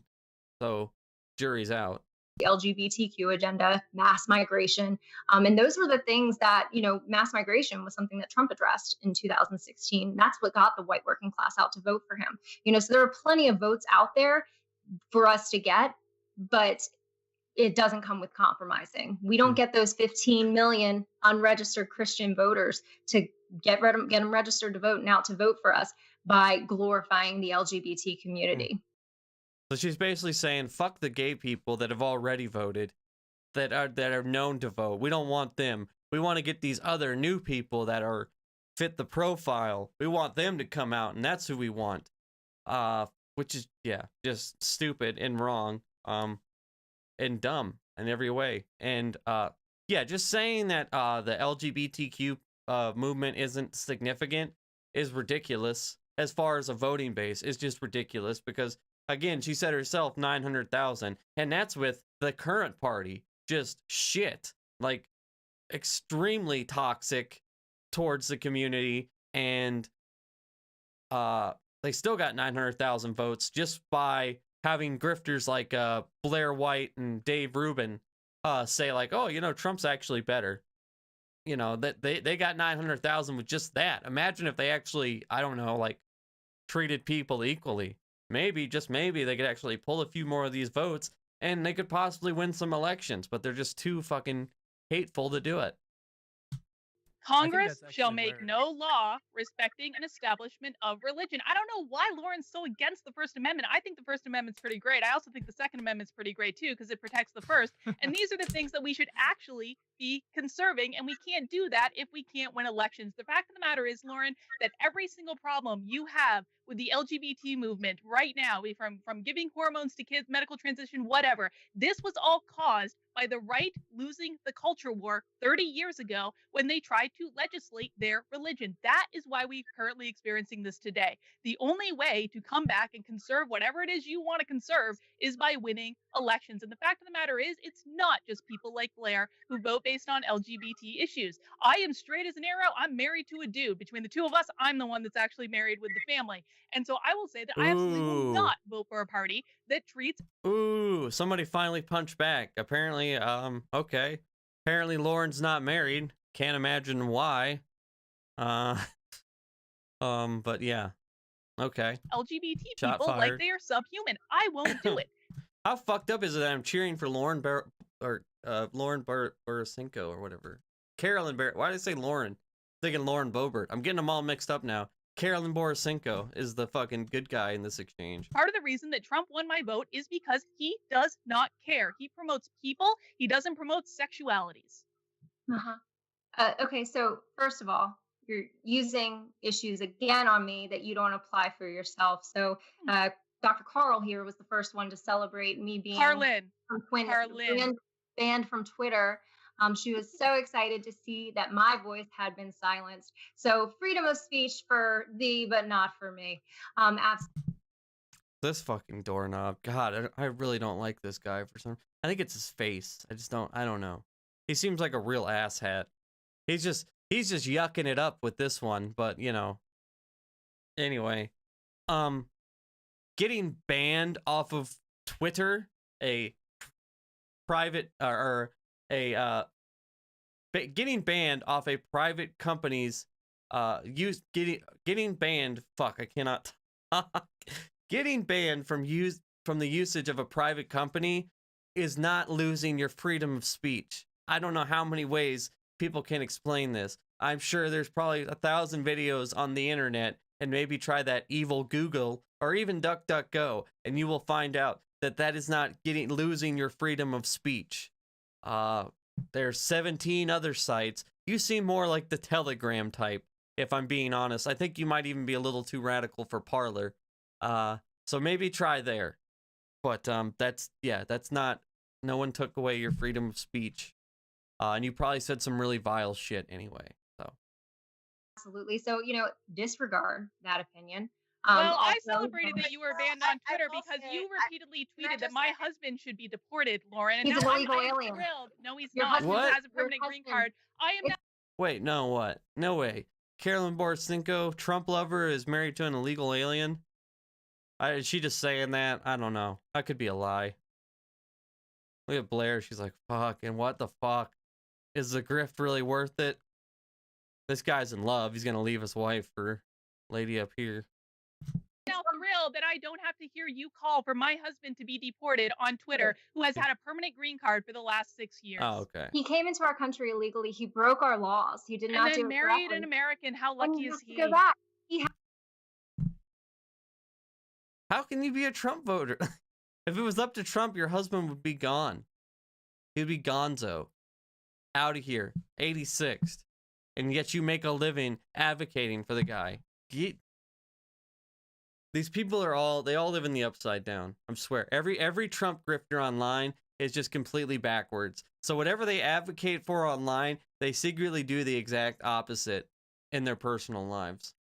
Which I'm not saying, like, I'm not somebody who's like, oh, you're a socialist, so what about your iPhone? But damn. You know what I mean? Like, damn. That's kind of funny. He has to go back. I'm sorry, no, he Dr. doesn't, Carl. honey. That's not how laws work. This It's is not fucking how laws Mean work. Girls. I'm sorry. I'm sorry I have a husband and you don't, Lauren. I'm sorry. I'm I love sorry. Lauren. Aw. You're welcome. Really, anyone want to respond? You guys can keep going. Oh my. I love how that got him to get a hand up, though. That got him to put a hand up. But when Lauren called Blair a pedophile freak, that just got a chuckle out of him. They didn't really get any kind of response. Oh, and also told her to grow her mustache out. But the saying she's not married, like these people are really on one, man. This is just Mean Girls. It's Mean Girls with well, I don't know. I can't remember the character's name. Shit. Whatever. Keep going. Blair's like, I'm. Oh, you want me to keep going? Oh, well, I'm in early recovery. So, I've only been clean 3 years. Myself getting in toxic relationships is what kept, me relapsing. So, I'm just doing it with wisdom this time. I'm dating.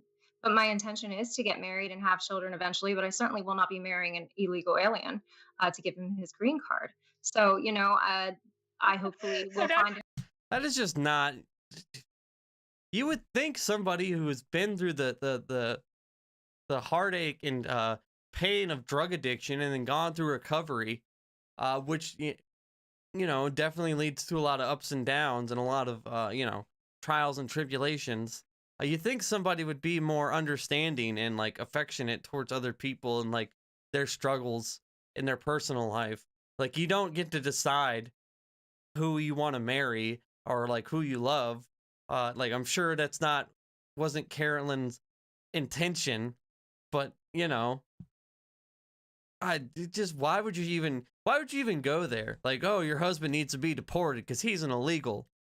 Like, how do you even, I don't know how this beef started, and you probably can't even look it up anymore because she's banned, but I would really like to know how Lauren advocating for her husband to be deported, how that all got started, because it sounds pretty interesting.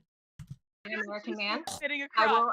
that. I will find an American man. Lauren, you'll be pleased to know we had several interviews with ICE, and they blessed Why can't these people fix their audio? Oh my god, you all make millions of dollars on the internet. Please fix your fucking audio. our marriage. Really, even though he was illegal and didn't Yeah. come the right way. Has a That's permanent crazy. green card, honey. Permanent green Wow, card. we're gonna have to reinvestigate ICE. Let's go to But Blair. you know what? Here's the thing though. Like, we can keep talking about my husband all she wants to talk about him, but Also, while you guys are here, if you could like the stream, I'd really, really appreciate it. Also, follow me on Twitch and join the Discord. Links are in the bio, all that stuff. You can also subscribe. Free subscription if you use Amazon Prime on Twitch. the fact of the matter is, my husband ain't gonna win us an election. Votes are going to win us elections. I don't know why True, we're true. so focused on these issues that are You all driving suck, but people still away true. from voting for things like conserving the First Amendment, conserving the Second Amendment. That's really what She's got that, I'm really, really pissed off right now, but I'm gonna smile through it face on. That's the face she's got going right now. I would like to have the You don't conversation even about. like the No one has First Amendment. conserved You don't either of even those like it. amendments. So why are you? God, why this are is you? so petty. Blair wanted to chime defending in. it Let's This is gonna just turn into the ultimate shit show. This is just petty beef now. when let's you don't cut, even guys, like I'm gonna it. cut you guys off. I'm Make cutting you guys that off. clear. Blair, I want to Blair. Let me hear what you're gonna say.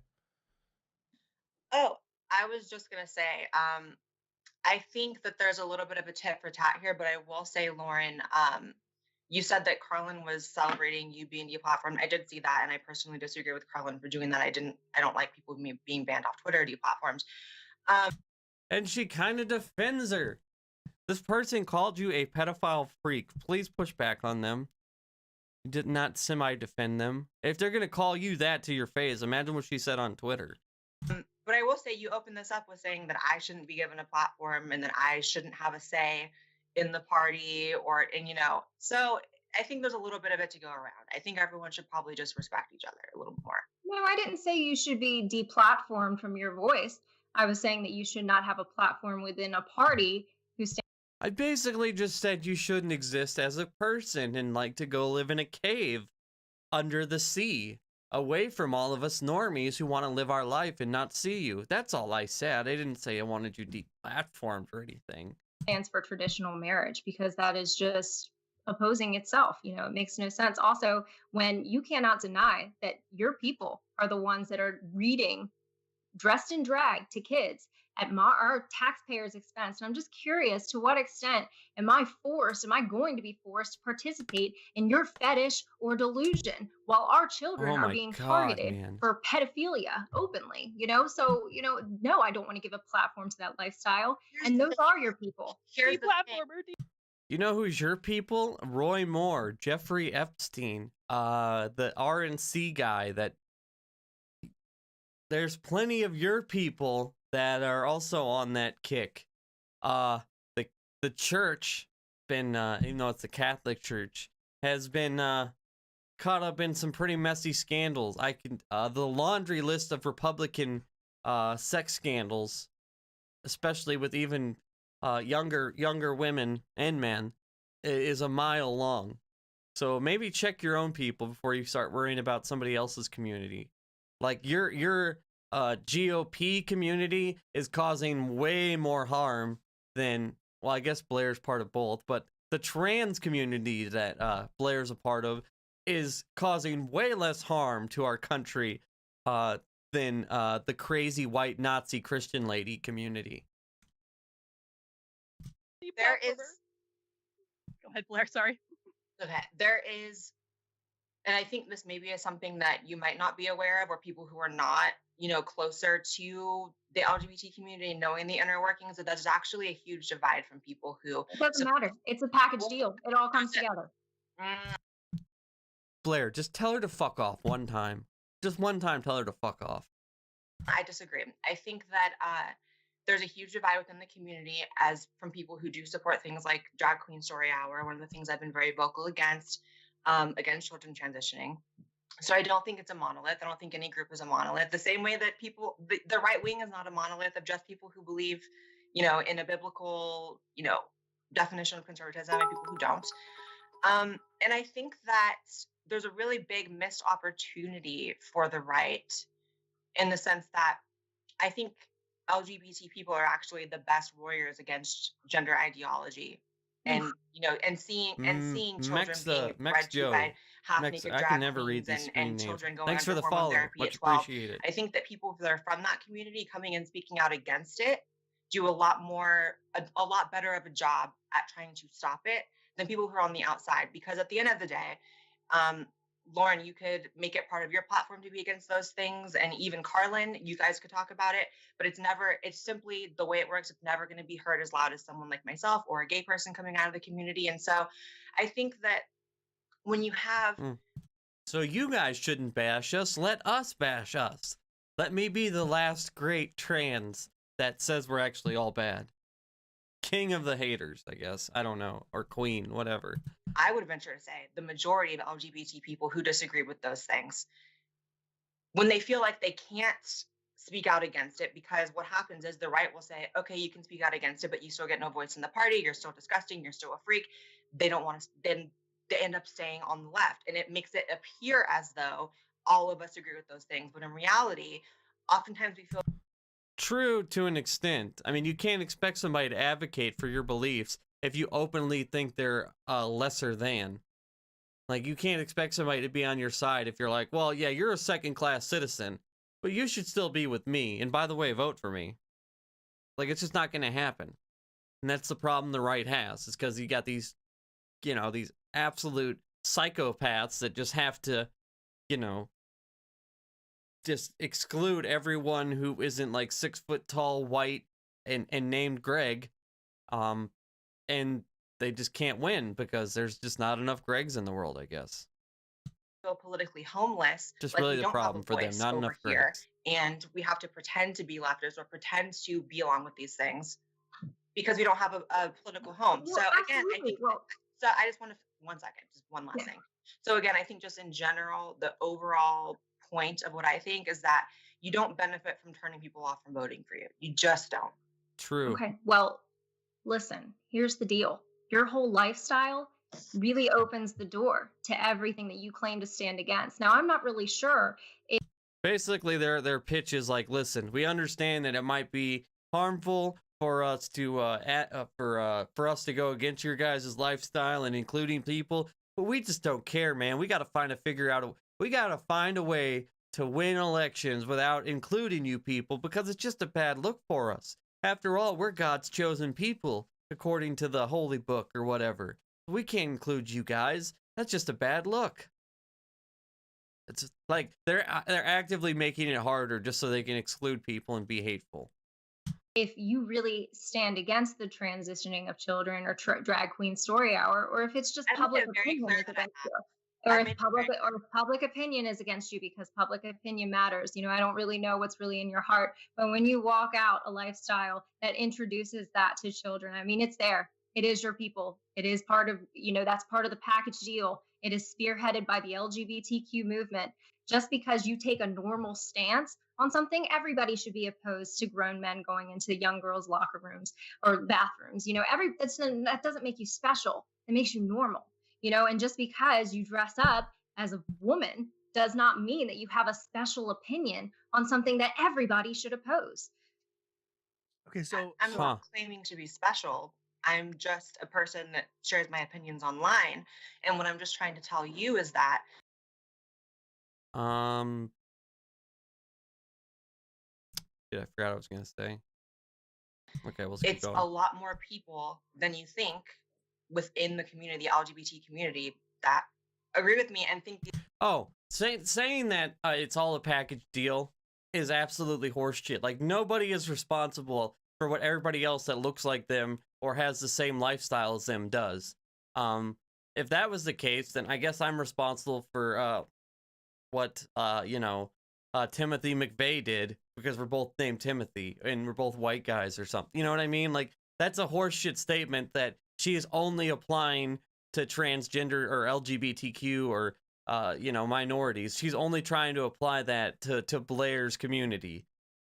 I bet she doesn't apply that to her. She doesn't take responsibility for anything a dumb white broad said. Or, you know what I mean? Like, that's a horseshit way of looking at it. It's like, oh no, it's all a package deal. That's no. But apparently, I thought the Republican Party was all about individual freedoms, and now both of them have said, oh no, you're responsible for what everybody else does, And then John Doyle basically said there's really no such thing as individuals, because we're all part of, the same team, and it all affects everything.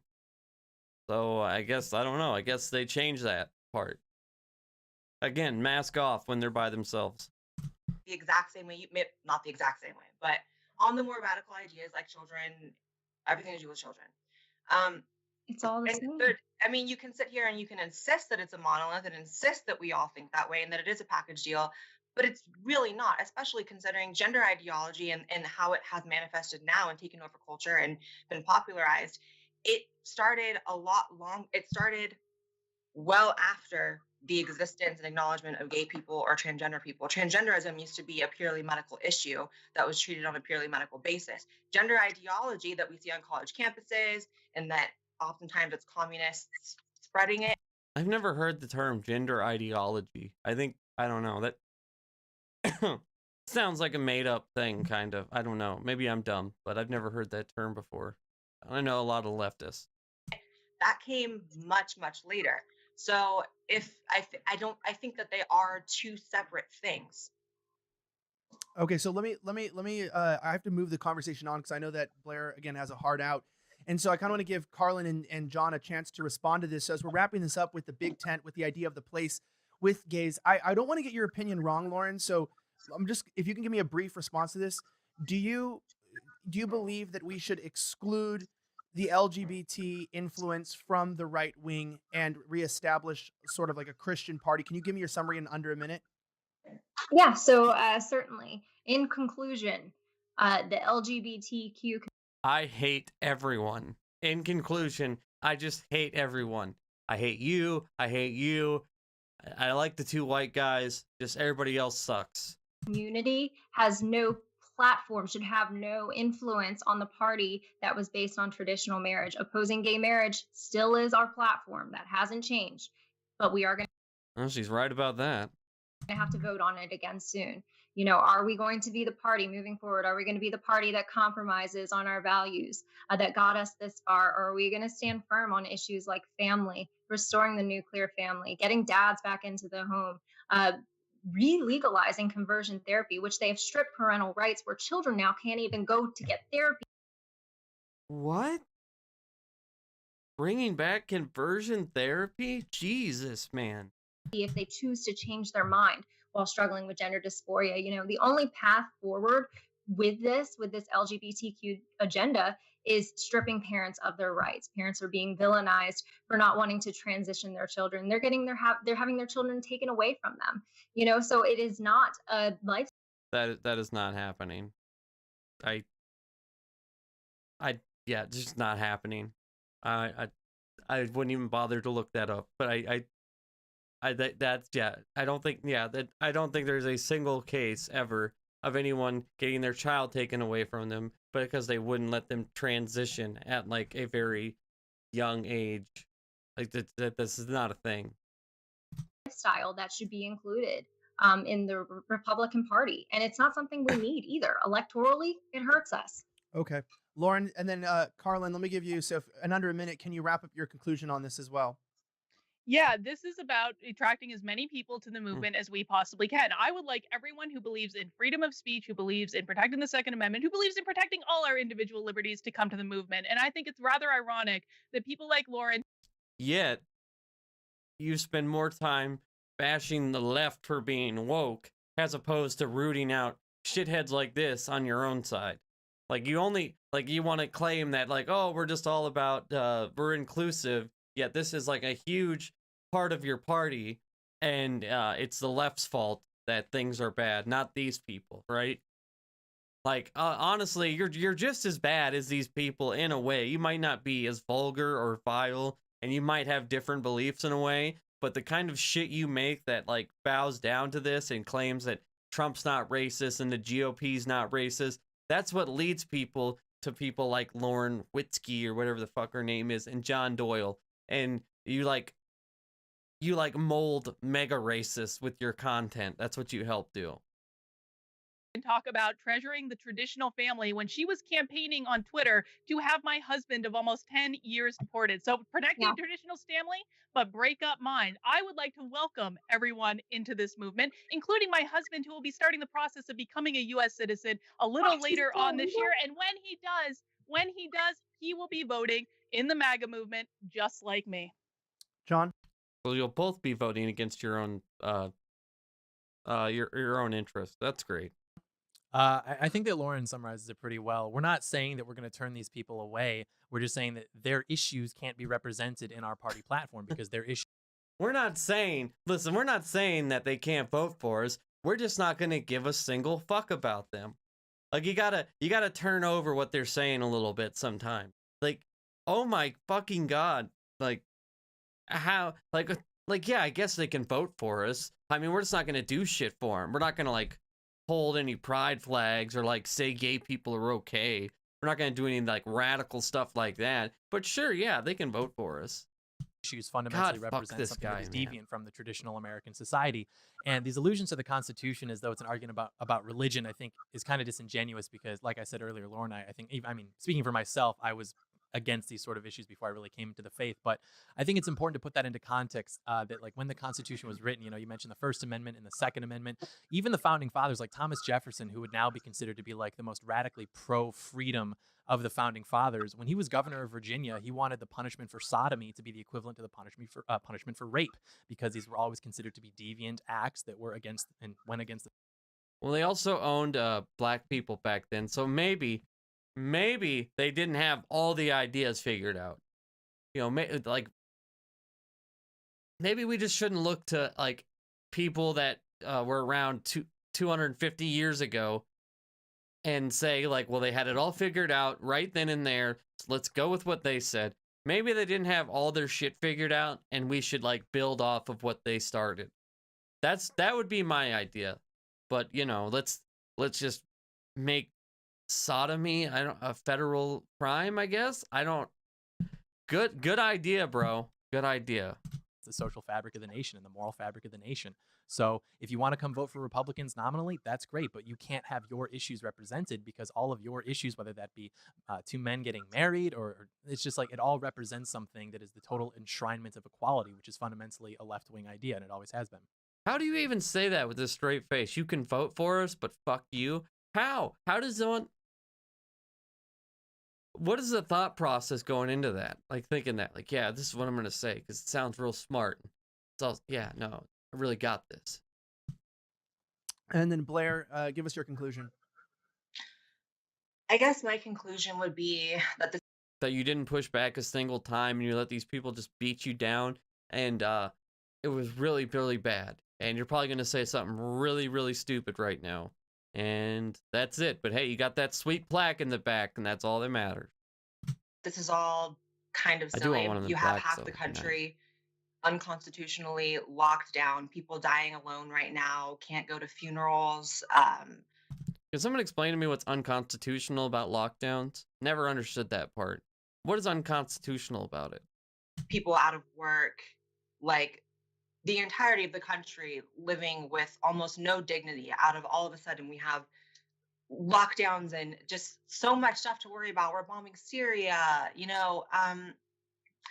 I just can't wrap my head around this being even remotely close to the most important conversation happening on the right or anywhere.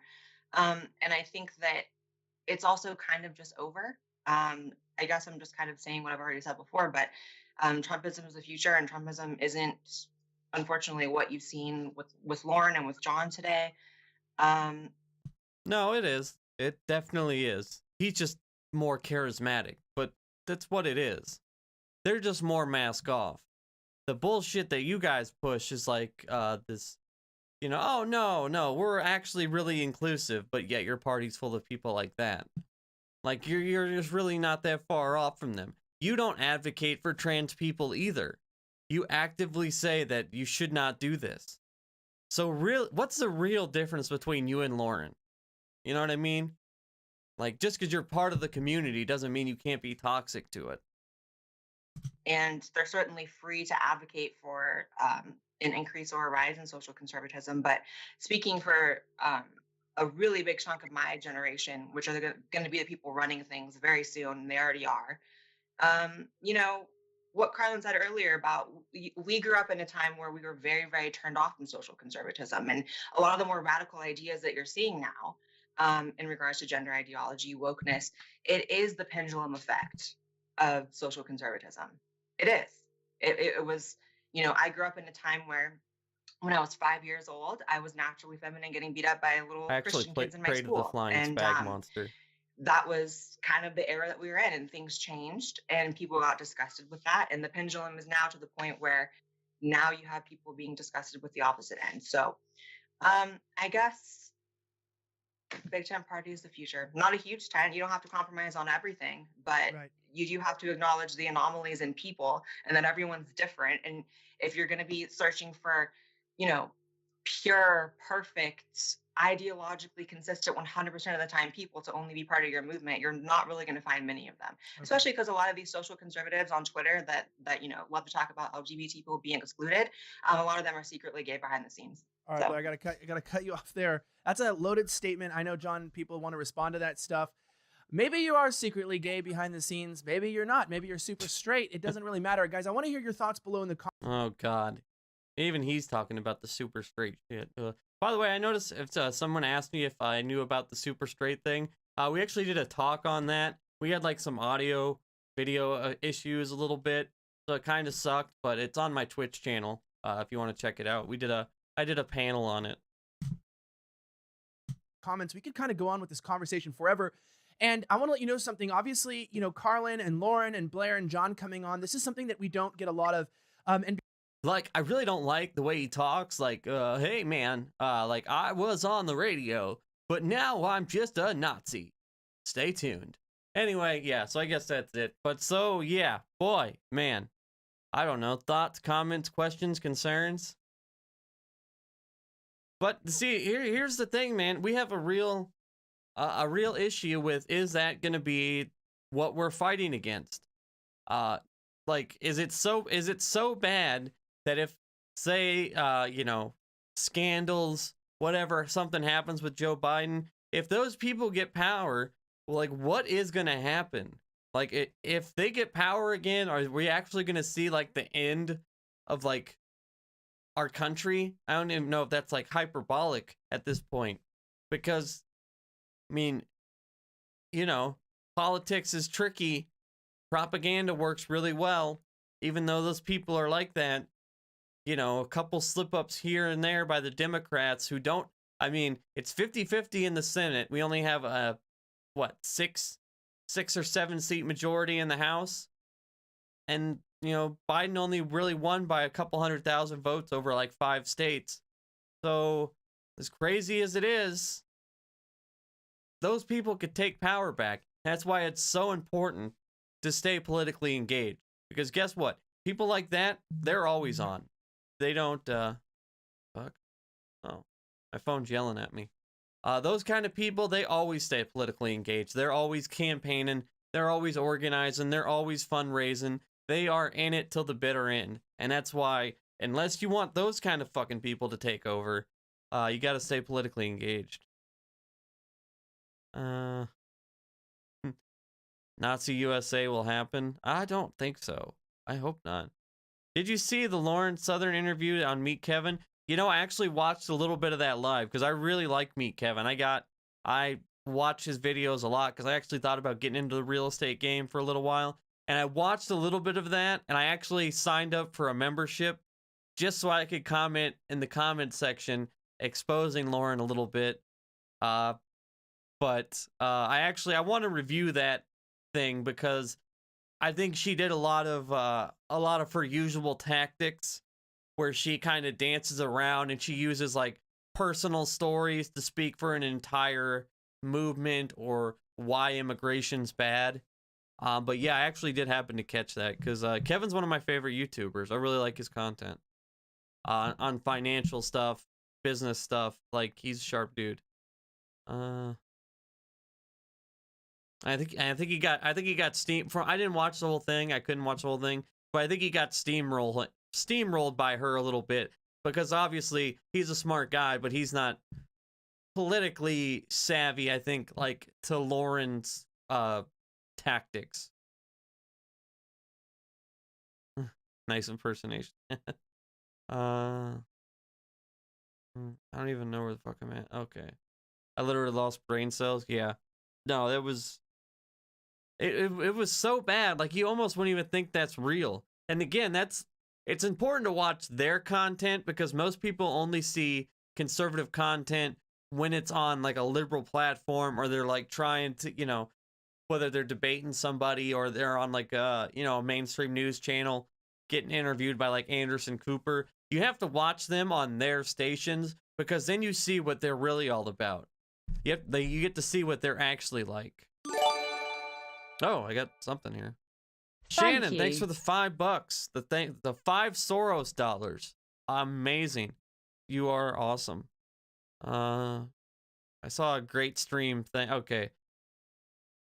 Good stream, thanks. Thank you. Thanks for coming out. Yeah, so I'm going to be streaming on both Twitch and YouTube. I'm just going to keep doing it that way because I did have like a content plan, but I have like a maybe something that might be like a life, like I might be having a good opportunity coming my way here. I'll know in like the next week, so I might be like shifting in a different direction life-wise. That might make me have to switch up my content a little bit because I'm always going to keep doing content, but I might have to switch up how I do it. I might have to be traveling more, so I just figured I'd go back to YouTube streaming. Plus, you know, I know a lot of you guys are just on YouTube, and I know a lot of my regulars had issues with like getting Twitch to work or something. So just back to YouTube. Just do both. Fuck it. Why not? So yeah, I'll know about that in the next week and see what comes from that. Georgia is one of the worst. They're trying to make it illegal to give people. Yeah, I saw that. I talked about that, I think, on one of my last streams. Yeah, there's something like 250 voter suppression bills going around in the country right now. And yeah, Georgia's definitely one of the worst. But, you know, Pennsylvania, Michigan, a lot of states, they have Republican legislatures and they are fucking scheming and scamming. That's just what they do. Discord is too complicated. Discord can be a little overwhelming at first. Honestly, all these platforms can at first. But Discord's just kind of like a community thing. Like if you want to like post stuff, I thought about maybe doing like a call-in or something at one point. You can do that with Discord. I might try that out in the future. I'm waiting for my vaccine. Yeah, I am too. May 1st.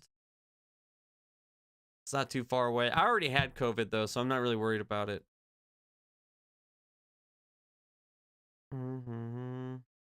Partnership with YT? Yeah, no, I wish. And the filibuster, I wish. Yeah, they really do need to, but I don't see it happening. We need to put more pressure on Joe Manchin, man, but it's hard because really, it's not, you know, Joe Manchin like barely wins. Joe Manchin doesn't have like a commanding lead in West Virginia, but Joe Manchin barely wins in West Virginia. Although, I think you're starting to see people are starting to understand that putting money in the hands of people is the best way to go. And I think, you know, the working class on even the right is starting to understand that more and more. And I think this stimulus bill, when people get this fat check, you know, working family, the average working family under 150,000 is going to get $7,600 with the child tax credit. So, I mean, after seeing that, even if you're on the right, and seeing how much that really helps your family, especially if you're a lower income family, I think that could sway a few people's minds on some of these, you know, economic policies as far as to how to help people out.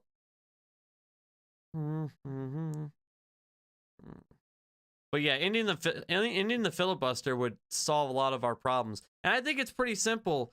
You know, I think, you know, if the people put you in power, you should be able to govern. just should be what it is. And guess what? If they don't like what you do in that 4 years or 2 years, even really, they can change it. The majority of people can change it. You know, so the filibuster, it's kind of a bullshit thing anyway. It was never really meant for what it's used for, and it just needs to go. It's gone as far as judges. Like, they're just teetering on the edge. They just need to fucking do it so we can actually pass real legislation. Otherwise, we're going to have a Senate for the rest of history that passes one bill every 2 years, and that's just absurd. You know, really. It's majority rule in Congress. It should be majority rule in the Senate, period. People like Joe Manchin are like, they're all like super infatuated with like tradition and procedure. And so is Joe Biden, because he was in the Senate for 47 years or whatever. Like, he was in the Senate all that time, so he's in love with like the norms and guardrails of the Senate. When it's like, guess what? Susan in Oklahoma, who's got 2 kids to feed, she doesn't give a shit about the filibuster. I hate to break it to you, but she's not like, oh, well, what about the procedures and guardrails of the Senate parliamentarian, blah, blah, blah. Nobody gives a shit, dude. They just want to pass legislation. They want health care. Like, that's just all they want. Nobody cares about Senate fucking procedural bullshit. God, why is everything's blending together? I had the Moderna vaccine. My cousin has a appointment to get his next week. Yeah.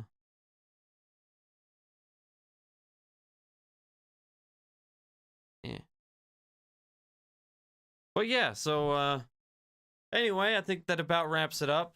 I appreciate y'all coming, hanging out, and yeah, I'll probably upload some clips of that later.